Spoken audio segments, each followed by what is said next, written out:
Great job, bud. Really good job. Appreciate you hanging in there with us all weekend. What a weekend. Good job. Thank you.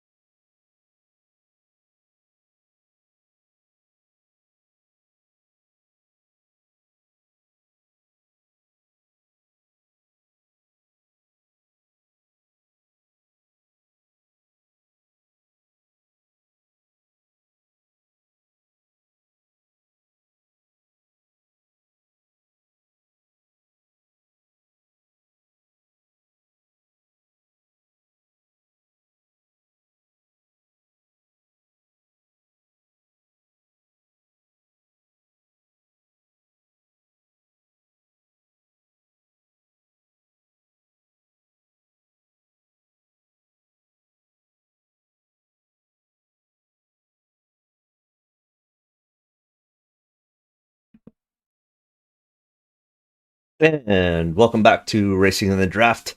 My name is Mark. I appreciate you tuning in for this Saturday night broadcast and where we break down the FireKeepers Casino 400 from Michigan. Wyatt, what's going on? This race is going to be one of the best of the year, I think. No audio. Can you hear me now? Okay, cool. You can hear me now. Excellent. Yeah.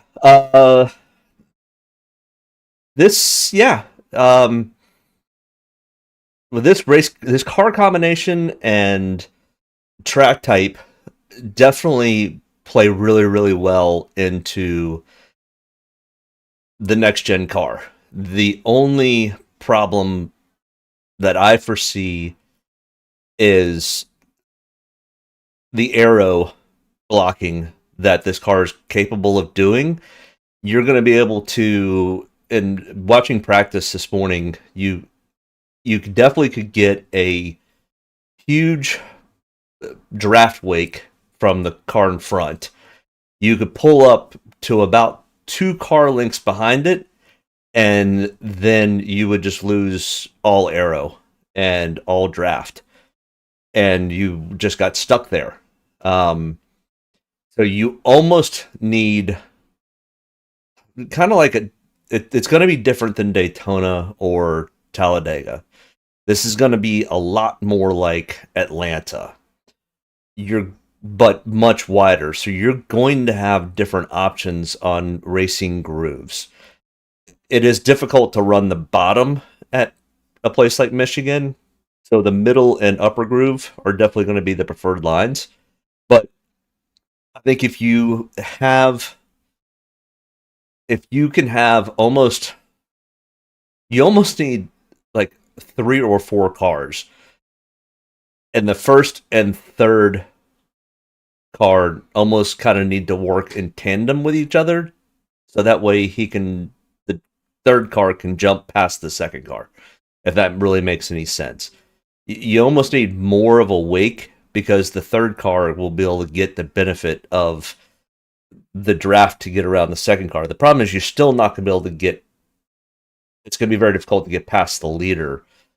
Now, tire strategy is definitely going to probably play a little bit into that, because if you're able to hold the bottom and get back to throttle a little bit sooner, then the driver in the second, or actually third or fourth groove, this racetrack has about 5 different grooves in it, and it's wide enough to go 4 wide, 5 wide, even though that's probably not going to be advisable because the aero of this car will create such a side draft that the bottom car is going to get loose very quickly. So it's going to be, you're going to need to get a head of steam and a really good run into the corner, and you're going to need to get a far enough jump to get around the car in front and then get that wake to mess with the car that you just passed. There's going to be a lot of different strategies. Pit strategy is going to be absolutely optimal, because we didn't see any really, really long runs in practice.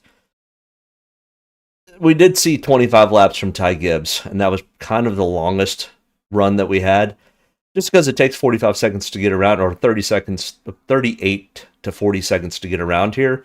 in a 25-minute practice session, the most you're going to be able to get is really 26 or 27 or 28 laps if you're able to go the whole time. The second group in practice, and this is going to be the interesting part when we look at practice speeds, group 2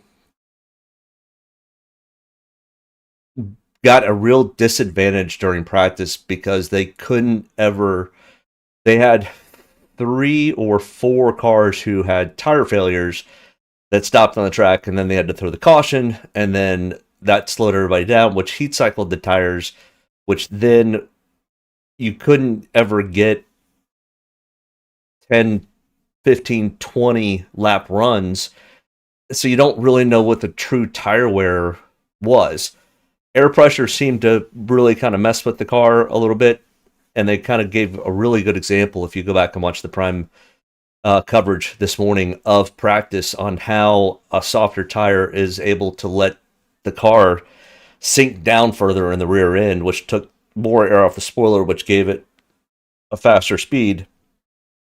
But by doing that, you potentially damage the tire, which then potentially causes blowouts, which then potentially causes bigger wrecks. So I don't think they're going to mess around too much with air pressure and doing that unless they're on a real short run and they need to get that speed. But if you'll get so far back that if you decide to pit and nobody else pits, you're never going to make up the difference. So it's going to be a lot of strategies when it comes to pit stops. Fuel only, 2 tires, 4 tires, those types of things, and choosing which line that you're going to run. So it's going to be a lot of strategy. And then if we happen to see anything like we saw in the truck race today, which ended up being an absolute melee, and honestly, the truck race was probably the best truck racing we had in a long time, until the last, 15 laps of that race.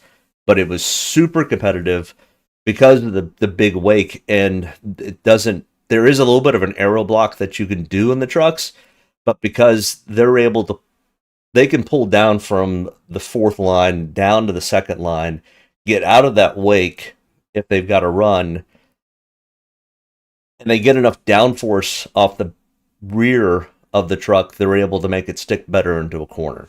If that makes you think. Who do you think, Andrew, how are we doing tonight? Who do you think are best at managing fuel? The Penske cars. Absolutely. The Penske's, RFK, so pretty much the Fords. The Fords do really, really well with fuel mileage. Second to that is probably the Gibbs cars in the 2311, so the Toyota camp, and then the Chevys. And not that the Chevys can't do good on fuel mileage, they just typically don't. The Fords, mostly the Penske's, and mostly Brad Keselowski, are extremely good at fuel mileage races. So if I'm strictly going on that and I'm building a lineup, I'm building a Penske RFK type of lineup, maybe mixed in with some of these Gibbs cars. But it's really going to come down to when cautions happen, if they happen. We also could easily see a race that is clean and green for most of this race. And I thought we were going to have that a lot in the trucks until the last, 15 laps, and then it turned into an absolute show. Yeah, and back-to-back races where you just, doing this long enough with DraftKings, you just don't count your money until literally 15 minutes after the race is over. Because both in the Cup race last week at Nashville, I once again was sitting on a top 10 finish in a couple of the lineups, and by the time it was all said and done, I pretty much broke even. And then the truck race today, I was sitting great through, I would say, 75% of this race until all those cautions started happening. And then I ended up just barely breaking even again. So DraftKings is one of those that is not for the faint of heart, especially if you're watching it live on the website. It definitely will make you go, oh, I'm doing great. Ooh, I'm doing bad. Ooh, I'm doing great. Ooh, I'm doing bad. It's a lot of up and downs. So just keep that in mind if you're watching, and you never know, you could be the beneficiary. I have been many, many times. Last lap of Daytona, where I won the Chrome Horn and I won 10 grand. It was literally the last quarter lap of the race where I ended up winning when Michael McDowell won, that I ended up winning the Chrome Horn tournament. So you never know. But either way, let's take a look back at Nashville, where Ryan Blaney ended up getting his first win of the season. And I mean, a third stage domination pretty much by Ryan Blaney, but which is a little bit of a switch because he had typically been pretty dominant in the first two stages in a lot of races, and then something would happen and would fade. Well, this time around, it happened to be Ryan Blaney on the flip side of that and doing extremely well in stage 3 and taking the win. So good on Ryan Blaney. I definitely had a little bit of ownership with Ryan last week. I think he actually made him my second highest owned driver, along with Denny Hamlin. So I definitely had the top 2. Carson Hocevar with a heck of a great race. And it was a great battle. I mean, and everybody's still, well, some people are upset with the Carson Hocevar, Ricky Stenhouse Jr. I honestly don't have a problem with how it went down. I think honestly Carson was there and Ricky was like, nope, you're not taking it, and I think he wrecked himself. But Carson could have also lifted and gotten it back another lap or two later. So I think it may have been a little too early for either one of them to try to do that. Ricky should not have tried to pinch Carson down, and Carson maybe should have waited to stick his nose down under. But if you listen to the race and the broadcast and any of the feedback afterwards, the only time that you had a chance to really make moves and get through the field was on the first 10 laps of a restart. Then after that, you were pretty much stuck. So it is what it is. It's just part of this next-gen car. And until they add the more horsepower and continue to make this tire softer, it's just, that's the way it's going to be. And we're going to see some of that tomorrow. We're going to see aero blocking. We're going to see where the leader is very, very hard to pass because of the aero difference. Unless you can get somebody to come up right behind you, which is going to be hard because they're going to have a hard time getting behind somebody because of the aero. You can't get a real big push. Like, you were able to watch the truck race today, if you happen to watch it. Trucks were able to get up right to the bumper of somebody and actually push them into a corner, which would give them enough momentum, even if they slid up the track and pretty much a slide job. But they had enough room. They had 3 or 4 car links or truck links to get and slide up in front of the car in front of them. Now, the car in front of them or behind them would end up sucking back up to them. But at that point, you've got position. And then you can start to kind of play the aero block a little bit. But either way, Ryan Blaney, Denny Hamlin, Carson Hocevar, all with great runs last week at Nashville. Eric Jones with a 7th place finish, one of his best finishes of the year. And starting in 14th, he's really good at that style track. And because he hadn't shown the speed that I thought he had yesterday or last week, he hadn't had it yet this year. They'd shown bits and pieces of that type of momentum. But I was like, he's starting just too far up. I really don't love it. So I didn't play a whole lot of Eric Jones. Family Man, on the other hand, played a decent amount of Eric Jones, so good on him. Joe Logano, again, with a 4th place finish. Very surprising. I didn't expect him to kind of stay up there. And I guess this is kind of where you have to be careful with Draftkings and your personal bias for a driver. I'm human, and I have just a preconceived notion that I just don't like Joey Logano, so it's really hard for me to put him in lineups. He's also burned me a lot in the past where he just hasn't had runs and finishes that I thought he needed. And then Zane Smith still having a really good solid year for Zane Smith and finishing 13th, so good on him. But Yeah, I mean, Kyle Larson again at this style track, and he actually even mentioned, and I'll have to remember this because Gateway will be coming up. Kyle Larson is always, he said after the race, he was like, I'm actually pretty happy with an eighth place finish. And he goes, I'm not happy, I want to win, but this is how we always run this track. We always are awful to start, and we just battle and stay in it, and we end up getting an okay finish.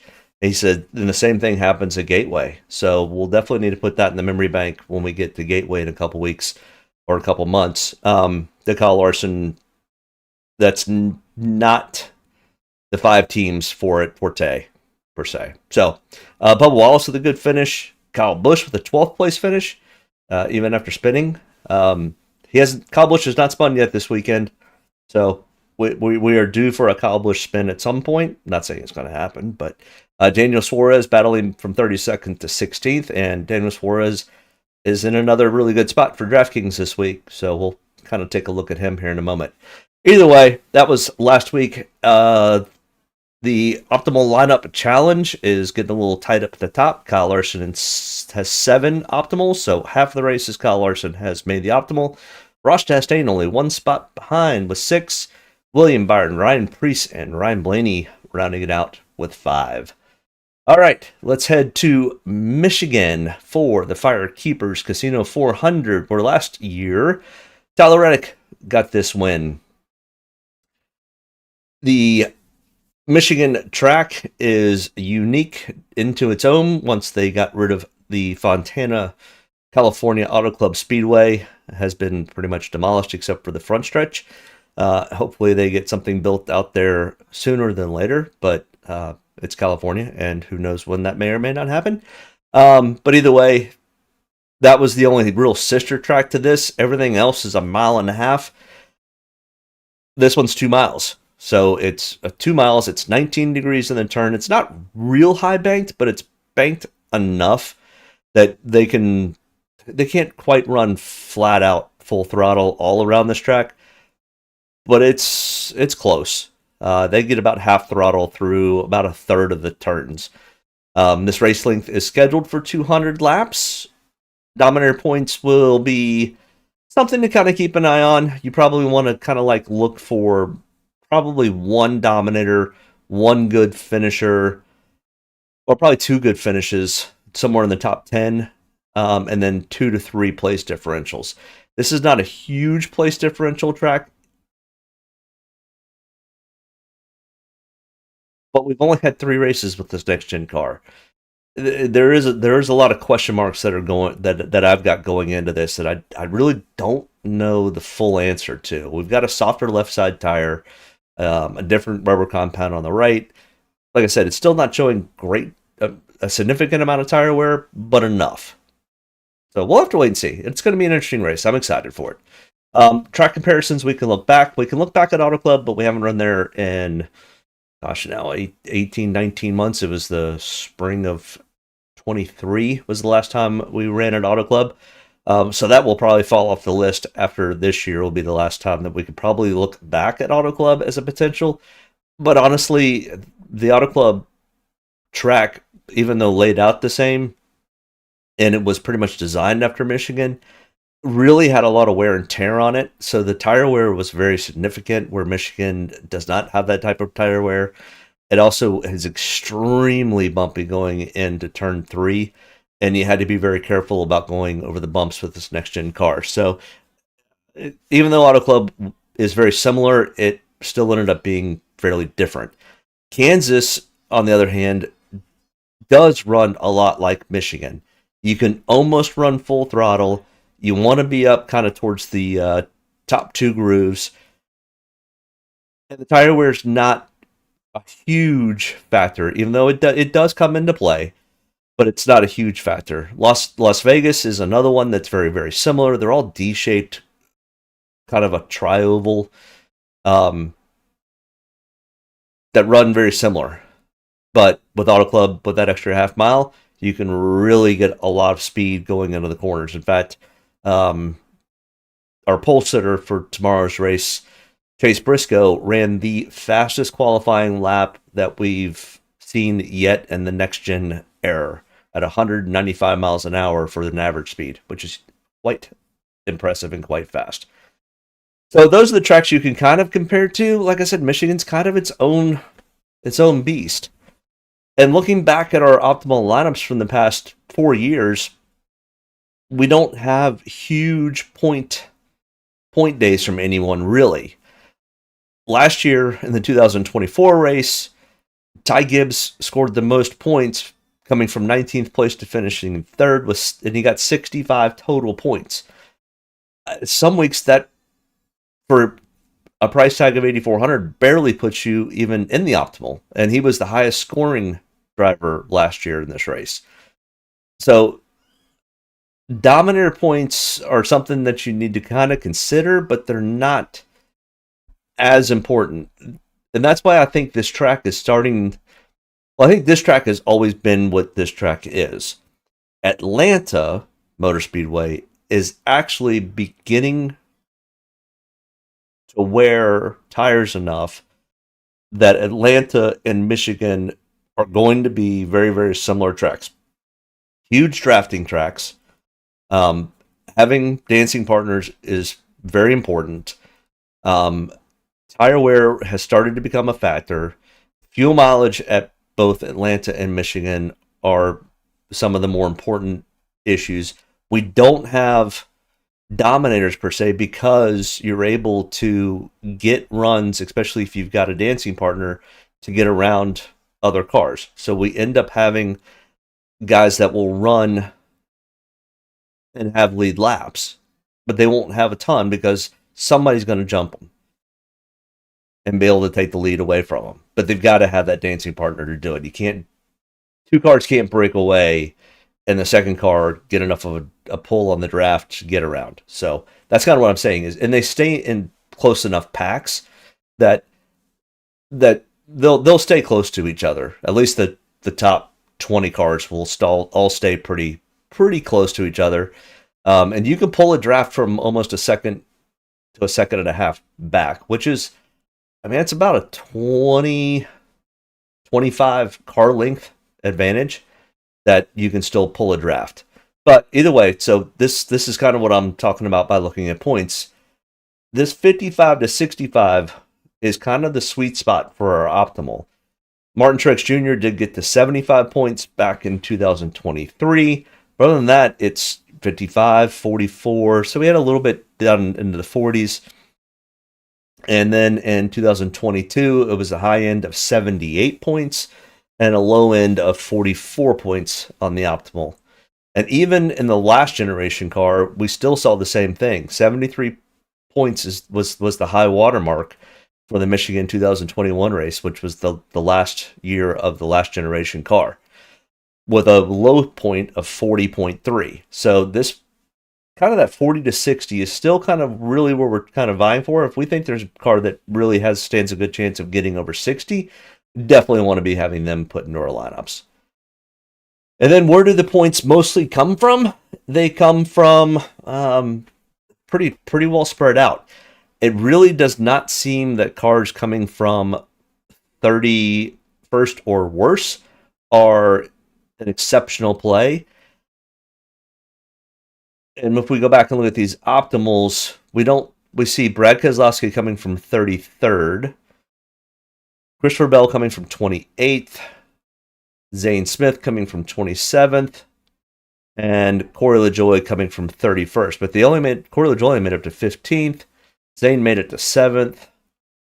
Ryan Blaney, Austin Dillon and Ryan Blaney from 24th and 26th up into 13th and 5th.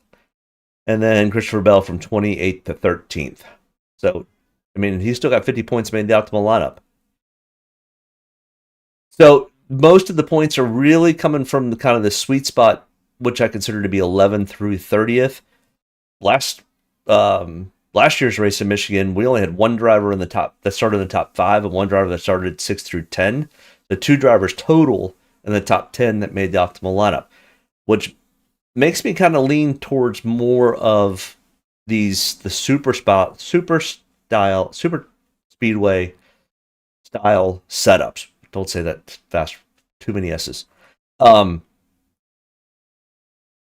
Now in 2022 was the first year of the next gen. We had 2 from the top 5, 4 from the 6 through 10. And then 2023, we only had 4 cars, where most of the people came 11 through 20 or 21 through 30. So 31st or worse, it gets a little bit risky to be taking players, because we also don't, even though this is a large style drafting itch kind of track, we don't have a whole lot of movement from back in the 30s. So just kind of keep that in mind when you're building our lineups. All right, our driver breakdown for this week. As always, I will go into a little more detail on the first driver, who happens to always be Kyle Larson. I mean, for good reason. But we'll kind of break this down a little bit because of the only racing at Michigan one time a year. We've only got 3 races with the next gen era. I do have these 3 races in the data for this set here. So it's the last 3 races at Michigan, the spring Kansas race, and I also included the Atlanta race from earlier this year, because they kind of do match up. I know a lot of people are like, you're crazy, it's a super speedway style race. Well, this is going to end up being kind of a super speedway style race, and it's going to run more like Atlanta than Dega or Daytona. I'm just telling you, it's just the way it is. So that's where these numbers are coming from. And in those numbers, Kyle Larson has 1 win, 3 top 5s, 4 top 10s, 4 top 20s, a 55.6 DraftKings average, a 10th place average finish, and a 9.7 average running position. He did finish 34th in this race last year, and that was his one race outside the top 20 and top 10. 16 total races here. This is where Kyle Larson did get his first Cup Series win. So this place is a little bit special to him. And he's got 3 wins out of 16 starts here in Michigan, with 7 top 5s, 9 top 10s, 13 top 20s, and a 12th place average finish at Michigan for his career. And then, so his price tag, of course, is the big number here, $11,000 in DraftKings.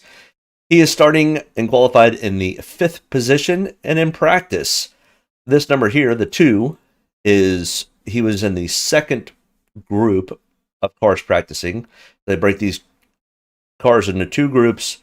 The first group has got about 18 guys in it. The second group has about 18 guys. That way they aren't running over each other during practice, and they're able to get more of a setup.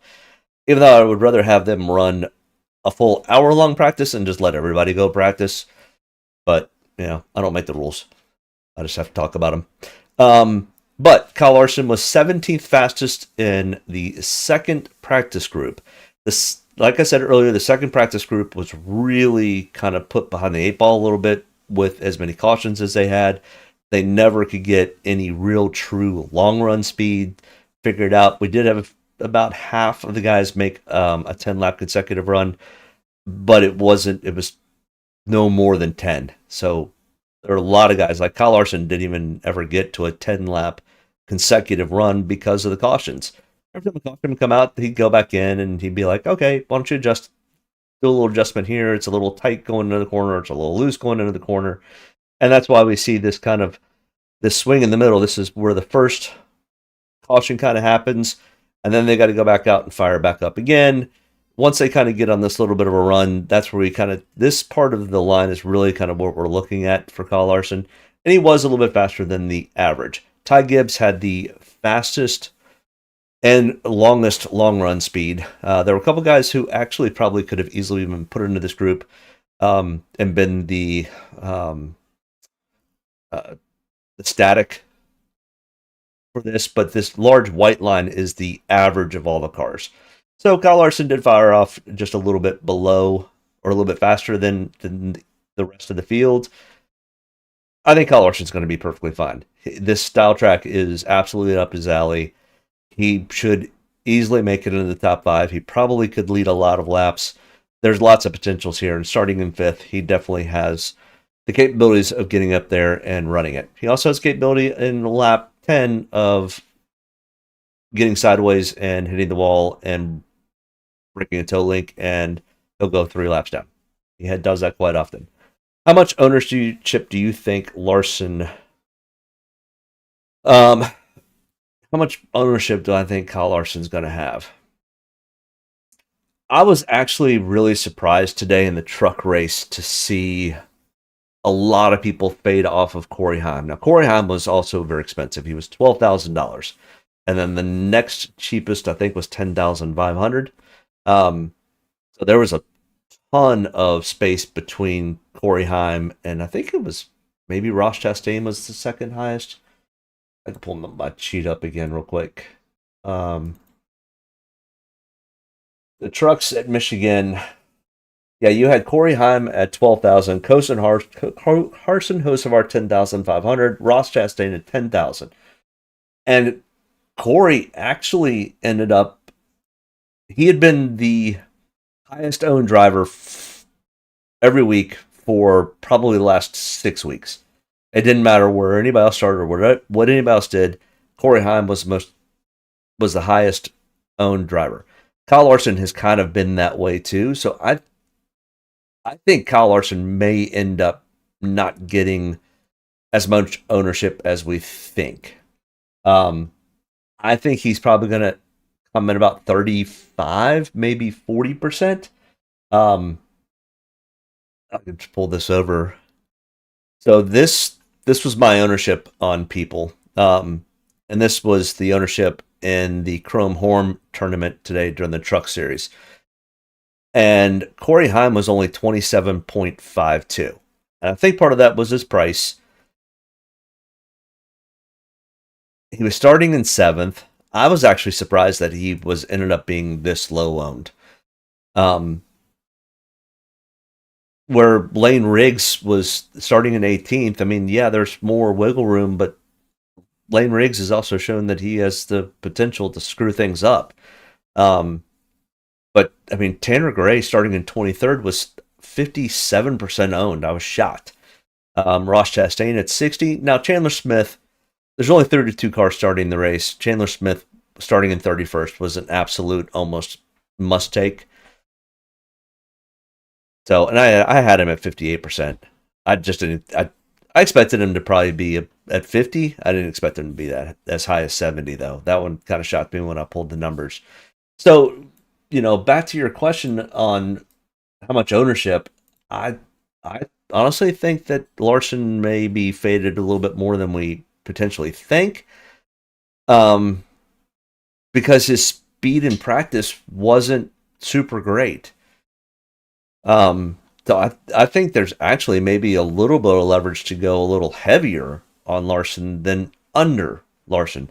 And I think it all depends on once you get into the builds on your lineups and kind of see where things fall, because we do have some really good areas of opportunity that you can potentially fade off of, or you definitely potentially want to have a piece of. So there are a couple guys that are starting middle to rear that probably shouldn't be there. Christopher Bell is definitely going to be one of those. So, but this is Kyle Larson's speed, and then we go to our handy dandy calculator to figure out, what does this actually look like? What does this actually mean? So Kyle Larson, $11,000, starting in 5th. His average finish is 11th. Okay, well, that sounds great. But his best finish for the 5 tracks that we're comparing to is, of course, he does have a win. Similar style tracks, so that covers Vegas, Kansas, Texas, Charlotte, Atlanta, and of course Michigan. He has 1 win in that group of racetracks in the last 2 races of each of those tracks. And then the trend, which is the last 10 races that the Cup drivers have driven, Kyle Larson has a win in that. So he's got a first in all those, and that's where this number here will come from everybody. Then, if we look at the average and the high for fast laps run at this style track, he is at 22 average fast laps and 28 fast laps. That's at the similar style tracks. And then the average to high laps led. The average that he averages is 58 laps led, and the high is 84.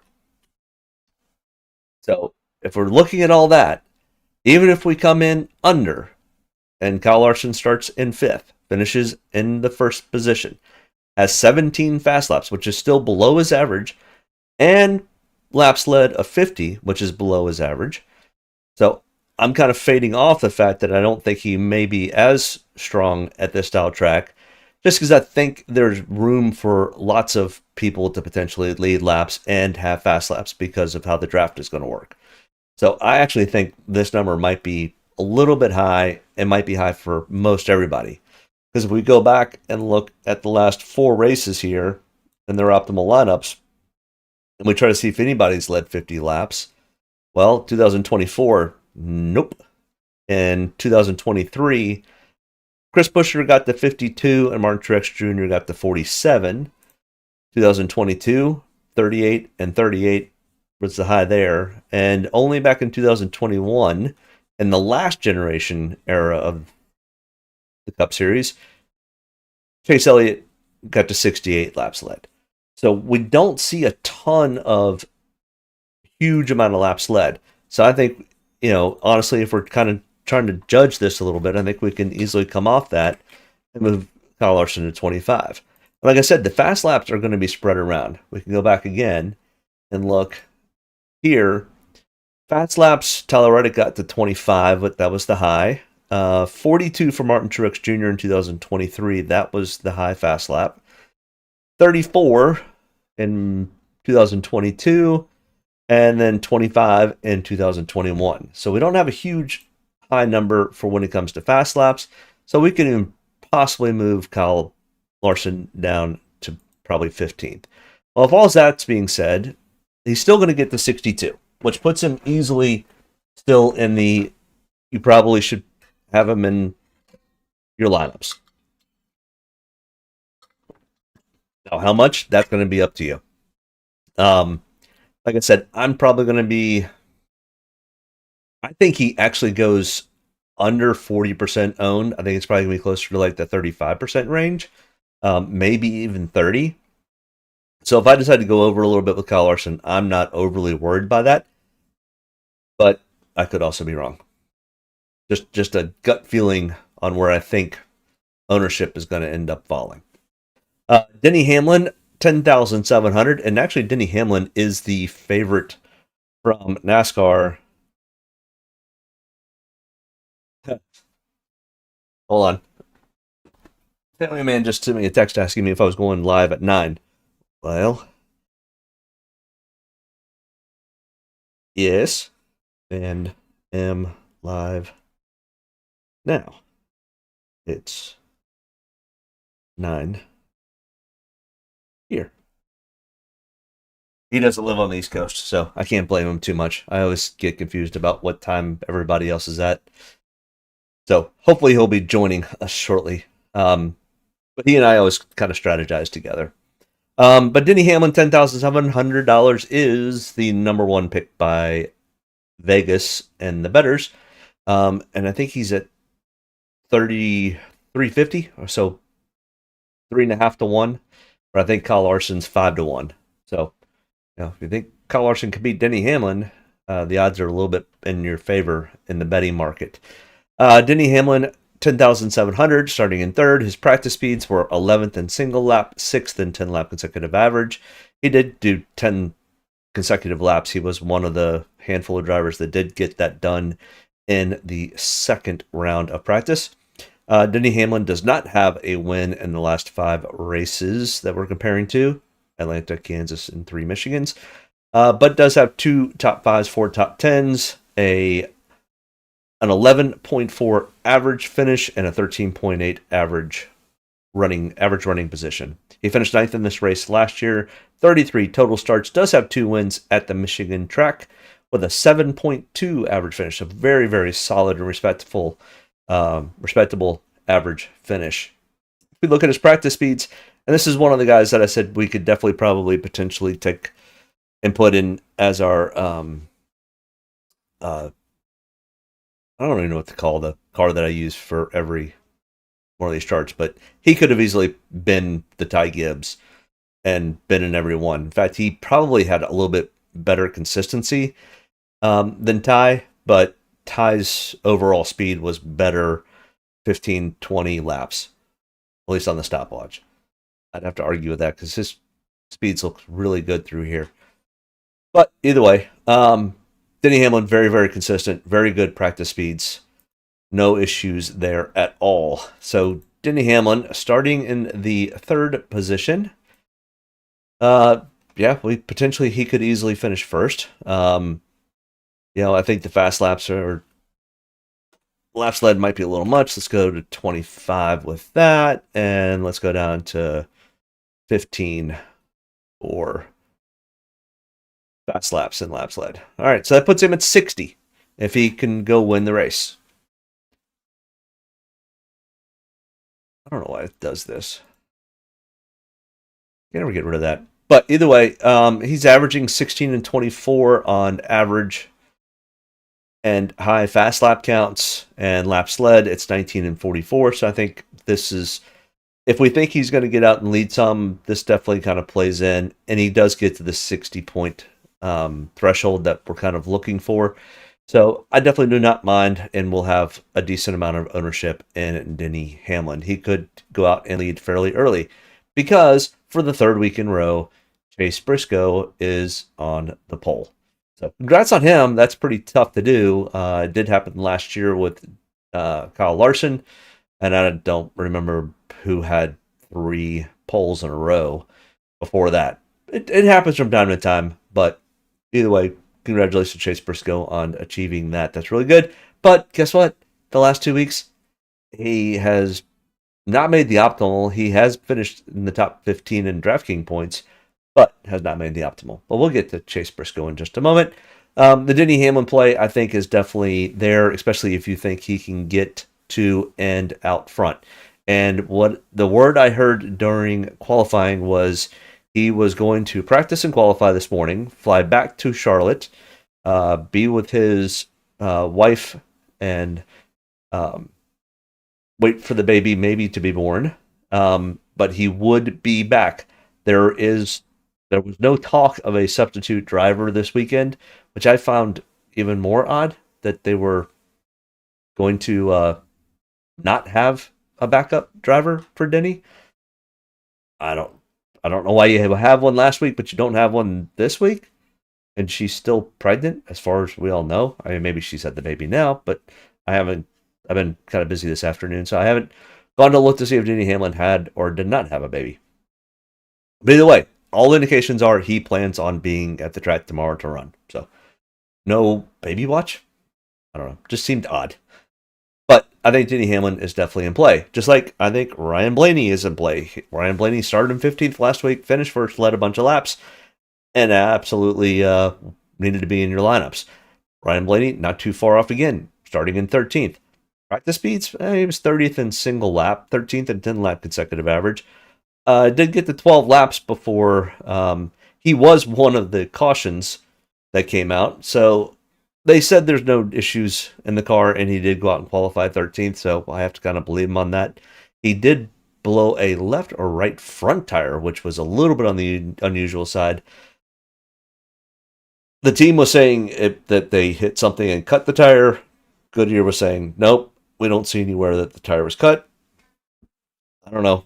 There wasn't any damage, no harm, no foul, other than he didn't get a ton of practice laps.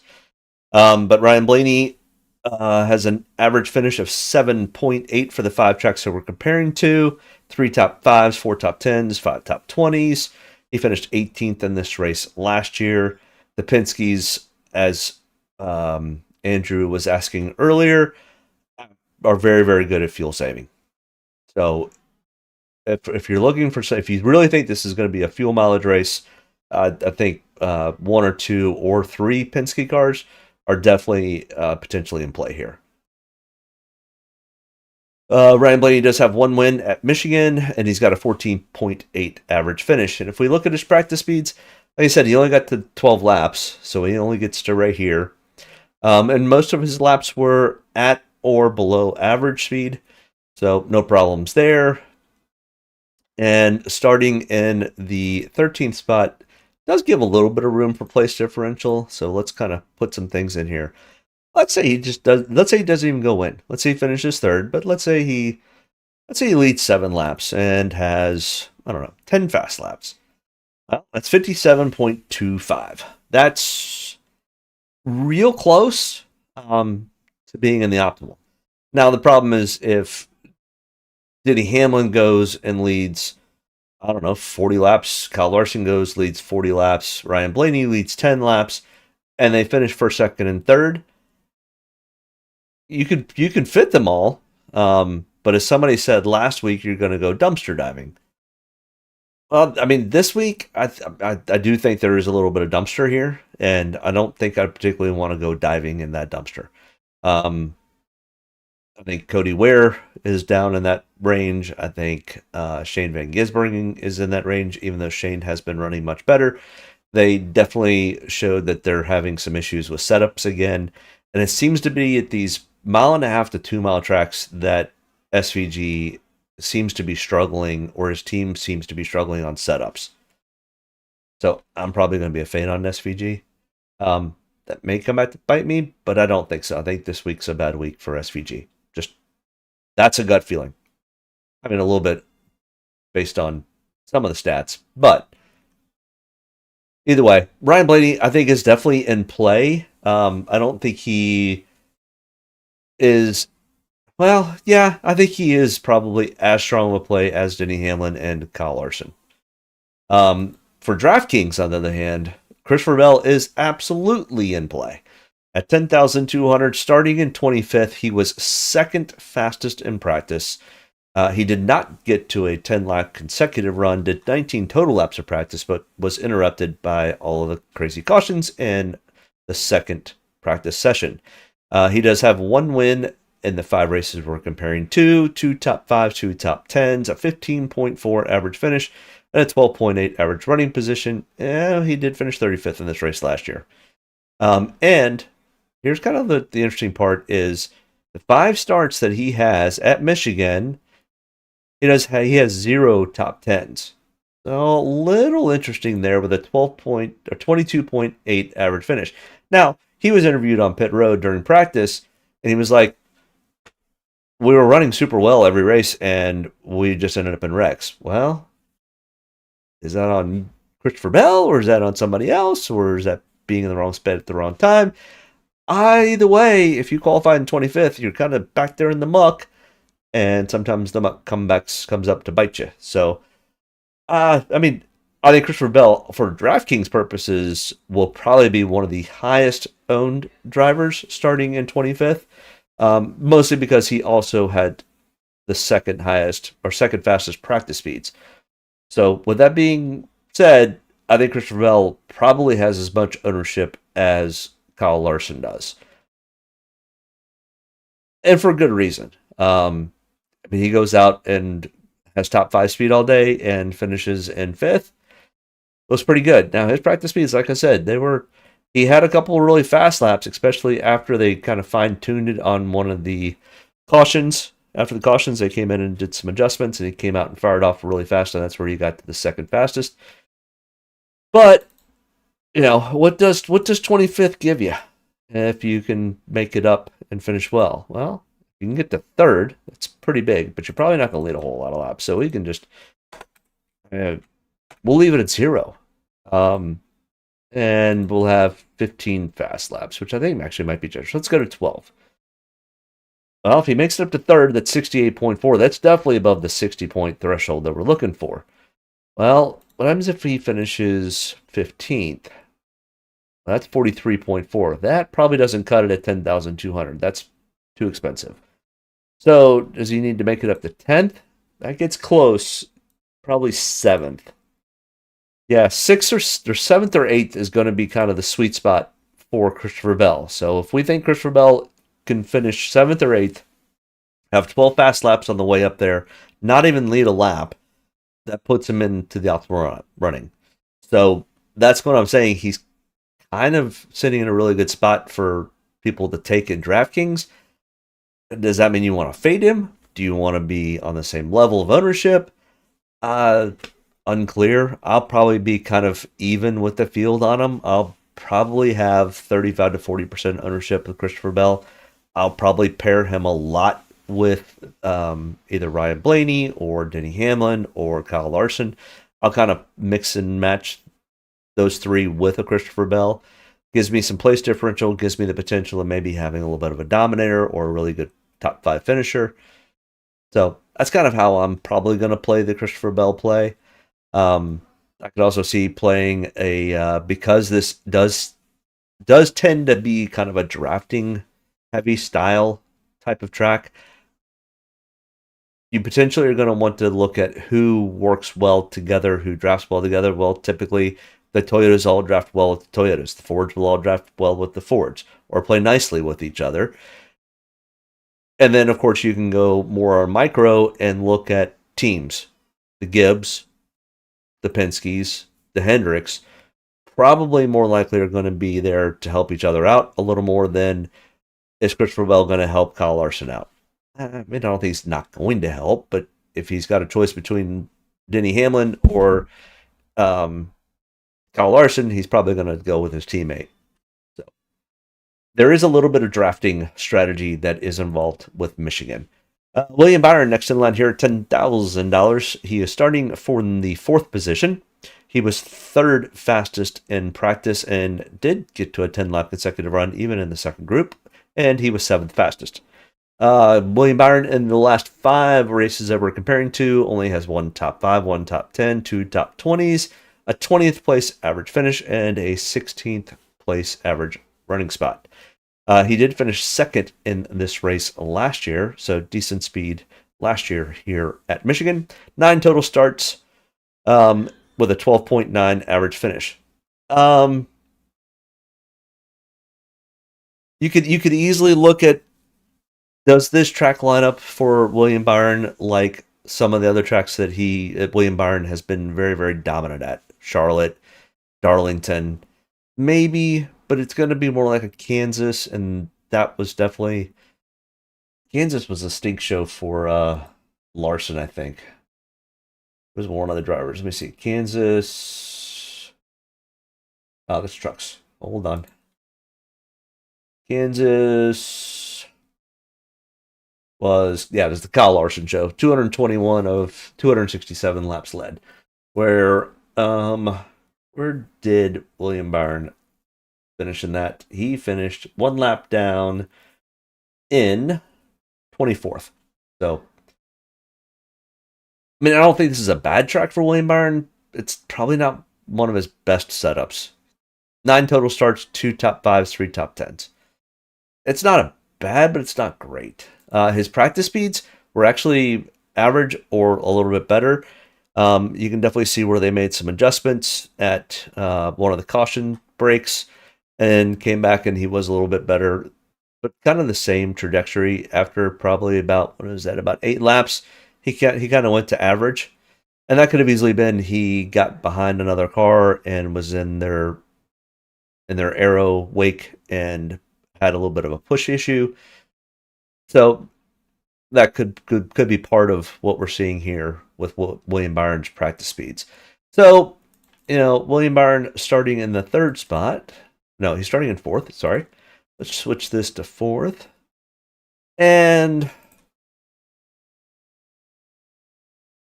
I mean, on the high end, we'll start at the high end. Let's say he does make it to 1st, finishes in 1st. And he's starting kind of up towards the front. He could be one of those guys that does lead some laps. I think 40 might be a little on the generous side. We'll go to 25. And fast laps, let's just bump this down to 15. That's 61 points. Well, the problem is, as we see up here, William Byron's average finish for the tracks that we're comparing to is 16th. Well, let's cut that in half. Let's go to 8. But you're not going to lead as many laps. We'll give you 5. Well, that takes you down to 40. So if we're looking at the average finishes at Michigan, similar track types, this does run a little bit different than Charlotte or Darlington. I'm not saying William Byron can't. All the data is showing this probably doesn't line up super well for William Byron. Am I a fade on that completely? Probably not. I'll probably still have somewhere between. I'll probably be a little on the lower end. I'll probably be 20-25% ownership on William Byron. He could easily go and lead 100 laps tomorrow. It's definitely in their wheelhouse. So it's not somebody I want to completely faded on. I also don't think he gets a ton of ownership. I think he probably falls in that 20-25% range, if I'm guessing. But that's kind of all I have to do right now is kind of guess, kind of go off of past trends of what I think may happen. So I guess there's a little data to the guess. Tyler Reddick, next in line here at $9,800, starting in the 12th position. Got pretty much kind of qualified where he practiced. 14th in single lap, second in 10 lap consecutive average. He does have the one win here at Michigan last year, but did not lead a ton of laps. So it was definitely not a dominant race by Tyler Reddick. I think they were just kind of there all day.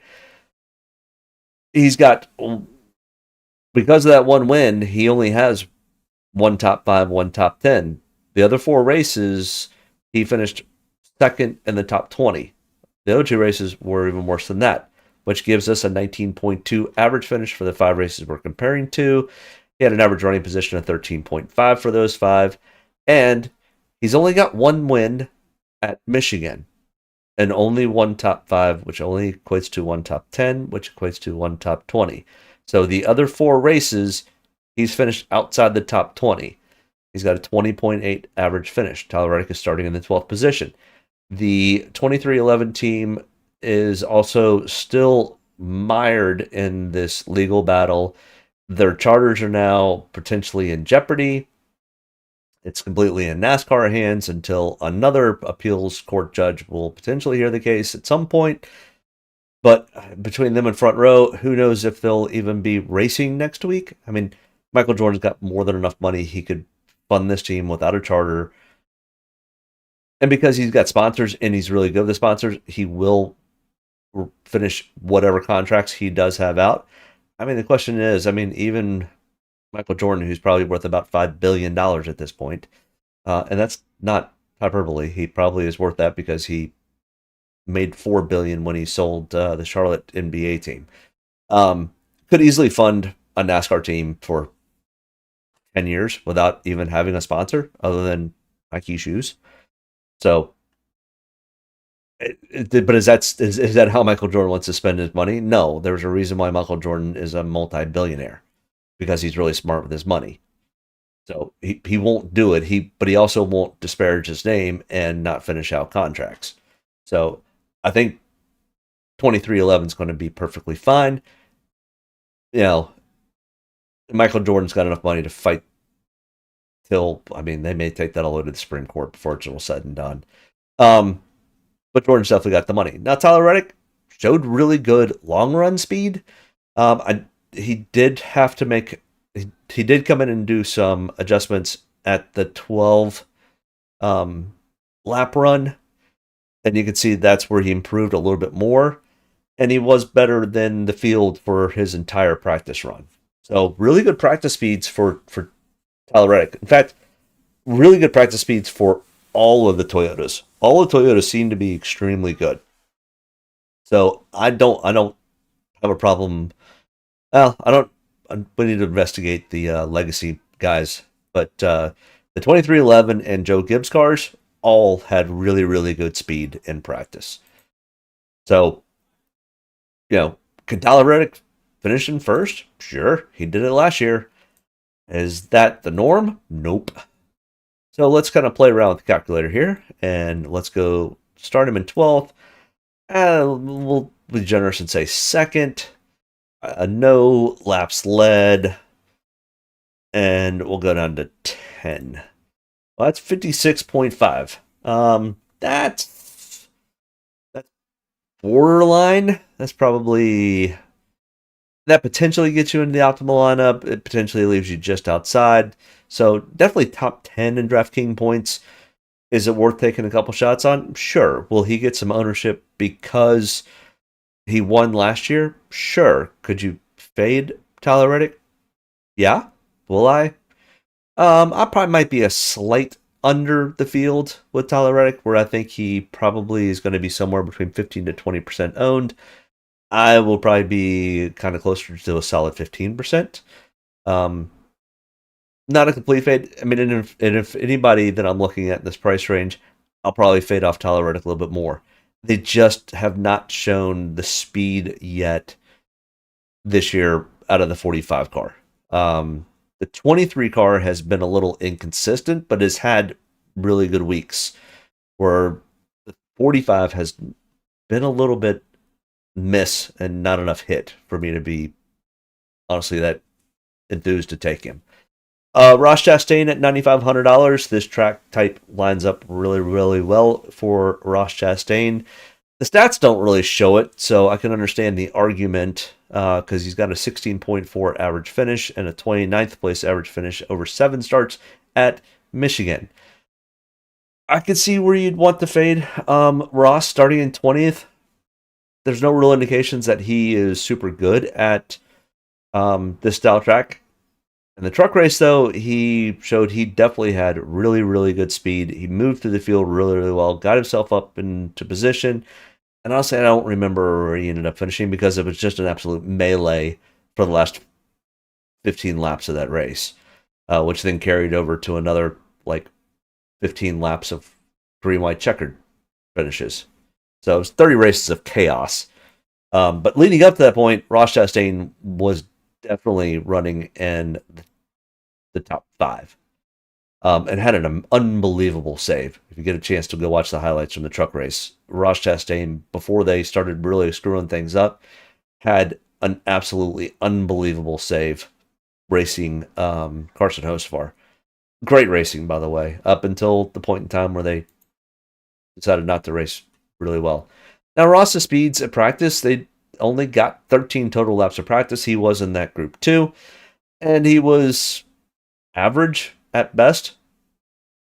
So, starting in 20th, that's kind of average. How far up do we think Ross might go? I mean, he's definitely got a little more wiggle room, and he's 9,500, not 10,000. So let's fix that first because it'll drive me nuts.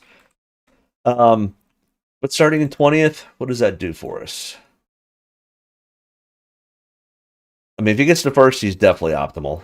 That's easy to figure out. What happens if he gets to 10th? He's probably not going to lead a whole lot of laps if he does that. And we can even bump his fast laps down to, 12. That's 49.4. That doesn't quite cut it. That puts him just on the outside looking in, probably 11th or 12th on the total points list for DraftKings points. So he's going to need to probably get to 5th. Yeah, he's going to need to get to a top 5 and only have 12 fast laps. I mean, who would have known that Ross Chastain would have started 40th at the Coke 600 and ended up winning the race? Ross Chastain has made more speed out of a car that didn't have speed all year long. He's been finishing better than what he's been averaging all year long. Can he get up to 5th? Absolutely. Do I feel super confident in it? I don't know. Honestly, I don't know what to do with Ross Chastain half the time. But if he falls and only makes it to 10th, that's 49.4. That's kind of where we're sitting with Tyler Reddick. And Ross has to do less than what Tyler Reddick does. And guess what? Ross has shown better speed this year than Tyler Reddick and better finishes. So am I willing to go? I'm probably willing to go after a little bit more Ross than I am Reddick. He's also got a little bit more wiggle room by starting in 20th instead of 12th.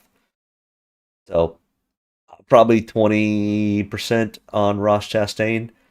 It'll be kind of one of the ones that I kind of mix and match. Joey Logano, my favorite arch nemesis.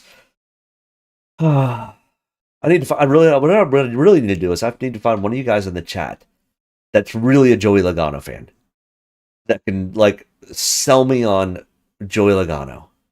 Just because I've got a mind buzz when it comes to this guy. And I don't know why. He's a 3-time champion. 2-time. 3-time. 3-time champion. I don't know. I've got a mind block when it comes to him. I used to have a mind block when it came to his old teammate, Brad Keselowski, but that's kind of faded over recent. Oh boy, we got a good game going on with Boston and the Yankees. But Joe Logano 9,200, starting in 15th. So if anybody out in the chat land wants to try to sell me on Joey Logano, I need some therapy. I got Logano derangement syndrome, I guess. I don't know. LDS.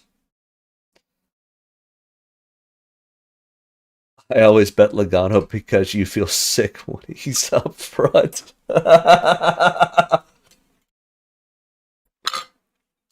Thanks, Andrew. That makes me feel good. That made me laugh. Yeah, I think I really do have LDS.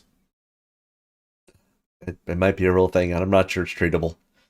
All right, let's talk about Joey. Starting in 15th, 5 tracks we're comparing to: 1 top 5, 2 top 10s, 4 top 20s. Okay, he's averaging top 20s. 14.4 average finish. Well, that's about where he's starting. He finished 33rd in this race last year. He is really good at fuel mileage. I will give him that. 27 total starts. He does have 3 wins, so he's tied with Larson for the win count. 14.1 average finish. It's not quite as good as Larson's. He's been doing it longer. He's had more chances to make more mistakes. Let's look at his practice speeds. About average, which could actually, I mean, and it's very well balanced. He never shows speed until he gets into the playoffs and he turns into Superman. Yeah, I'd agree with you on that. Or anytime I am like, nope, I'm not taking him. He's burned me too many times, and I don't like him, so I can't put him in my lineups. And it's also, he just always ends up having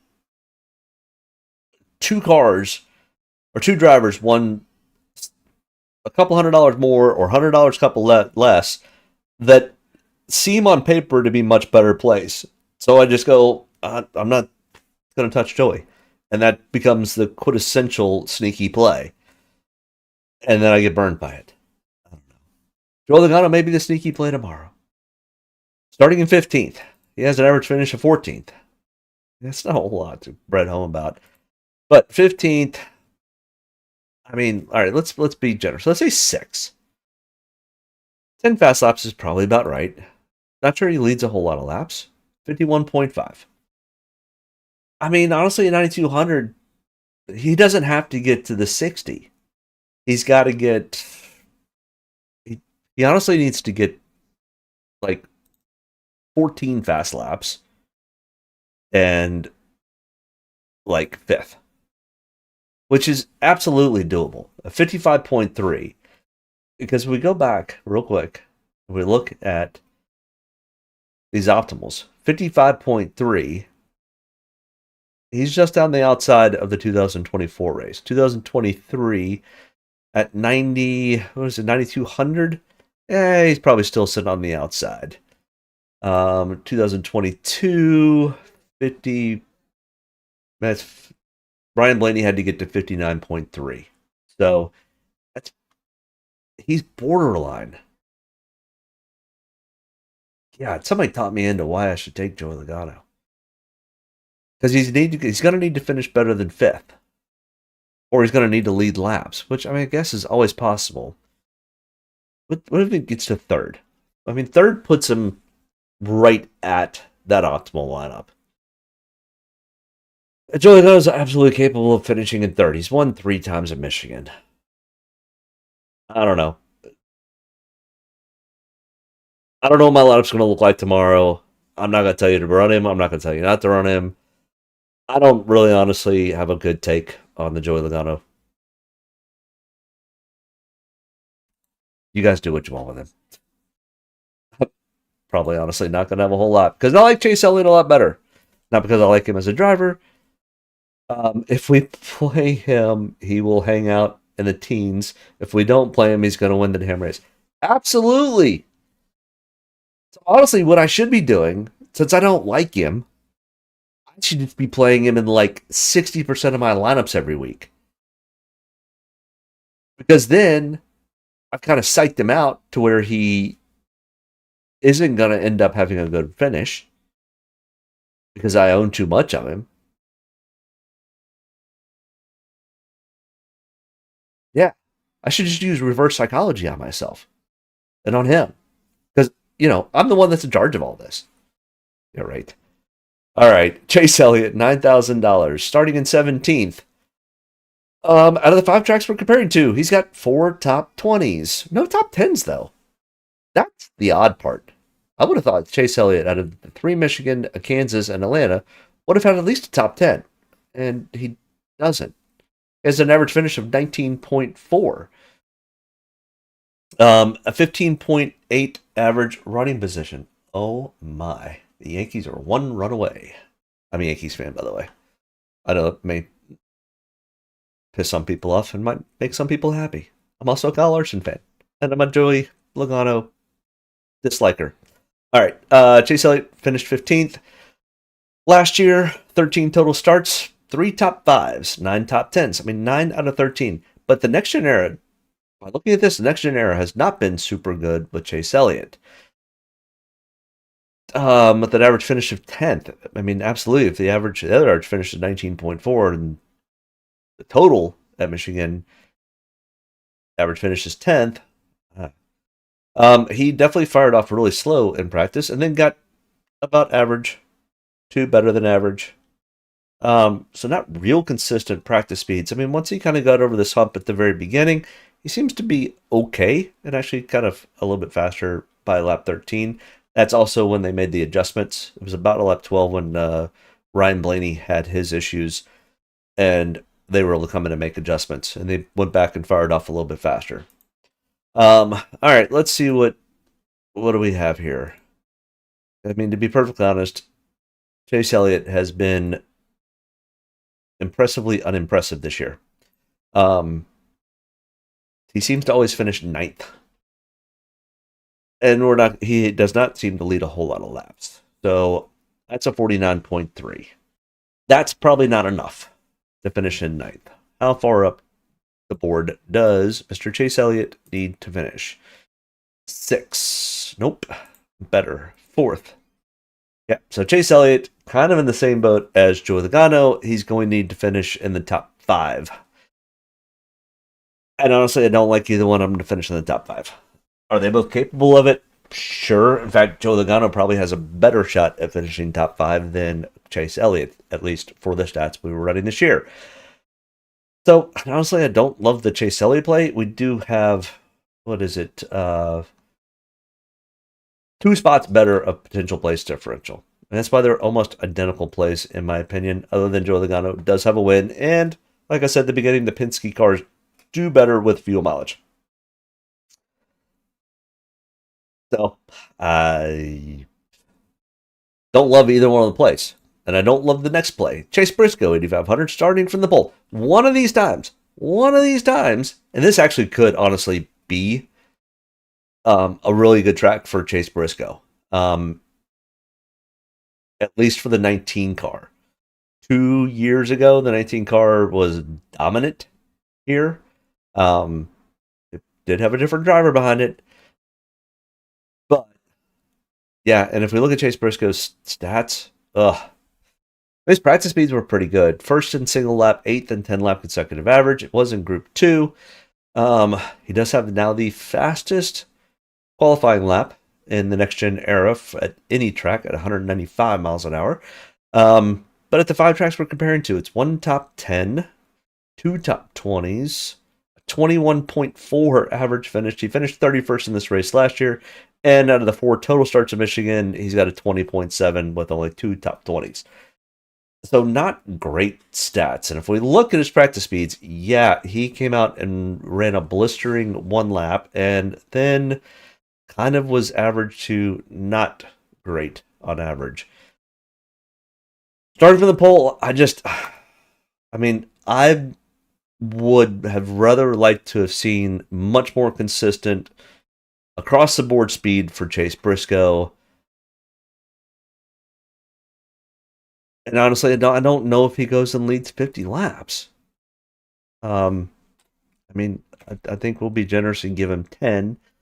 15 fast laps, sure. And if he finishes fifth, it's 44.25. It's just, I'm willing to get burned one of these weeks because all of a sudden Chase Briscoe has the career week that he had last year at Darlington. And in fact, he wasn't that dominant in that race towards the end. So I mean, once again, it's just I don't like taking the pole sitter unless it's somebody who has either won more consistently or won at a particular track type, like Kyle Larson or Denny Hamlin at 1.5 miles. One of them, I don't necessarily have that big of an issue, or a William Byron at some of these 1.5 miles, a Charlotte. Those types of guys, I don't mind taking from the pole because I think they can go out and easily run the first stage out, or at least run to the first caution or first pit stop. And I just don't. Chase Briscoe has not shown yet that he can do that. I mean, I guess last week he did run almost to the first caution from the lead. I don't know. I'm not going to take much of him. He's not going to be super highly owned. He'll probably be somewhere between 8 and 10%. So, if you want to be against the grain and try to find somebody who's going to be a potential leverage play, if you think Chase Briscoe can go out and lead, let's say you think Chase Briscoe can go out and finish in fourth, but he's going to lead 40 laps. Does that even do it? That puts him at 53.75. Well, we saw at 55 points. Now at 8,500, it makes it almost there. It's definitely top 10 of Draftkings points for the day. It may or may not be optimal, though. But, I mean, it would still probably put you in the ballpark of having a really good cash day. So, maybe not. Kyle Busch! Oh, God, this is the fourth driver in a row that I just do not like the play at all. Kyle Busch starting in second. Yeah, he finished fourth last year, but if we look at his total body of work, over the last 5 races that we're comparing to, the 3 Michigans, 1 Kansas, 1 Atlanta, he's got 1 top 5, 2 top 10s, a 21st place average finish. He did finish fourth in this race last year. I see that. 33 total starts with an 8.6 average finish. It's just this next-gen car.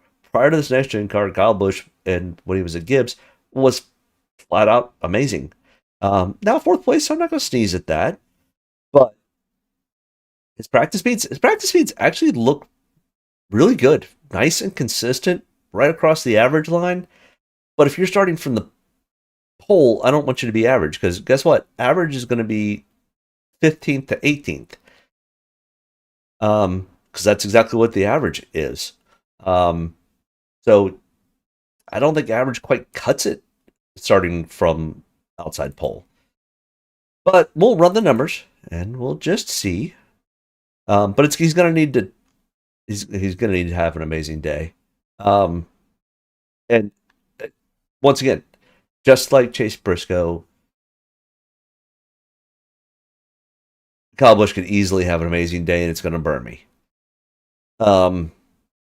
But if he starts in second, finishes in second, it's 43.3. It's going to need to do a lot more than that. He's going to need to go out and lead 20 laps, 48.3. If you lead 20 laps, you're probably going to have at least 15 fast laps. And let's say you win 57.75. At 8,300, that probably puts you in the optimal lineup. That's a pretty stellar day for somebody who has not been super stellar in this next-gen era. So, I don't like the pole or outside pole sitter. I don't trust them is the problem. It's not that I don't like them. I don't have a problem with Kyle Busch. I don't have a problem with Chase Briscoe. I don't like Joey Logano. I'll call it like I see it in my head. I don't mind Kyle Busch. He's gotten a lot better in my mind than he was 10 years ago. Yeah, Chase Briscoe, I don't have any problem with Chase Briscoe. But I just don't like Joe Logano.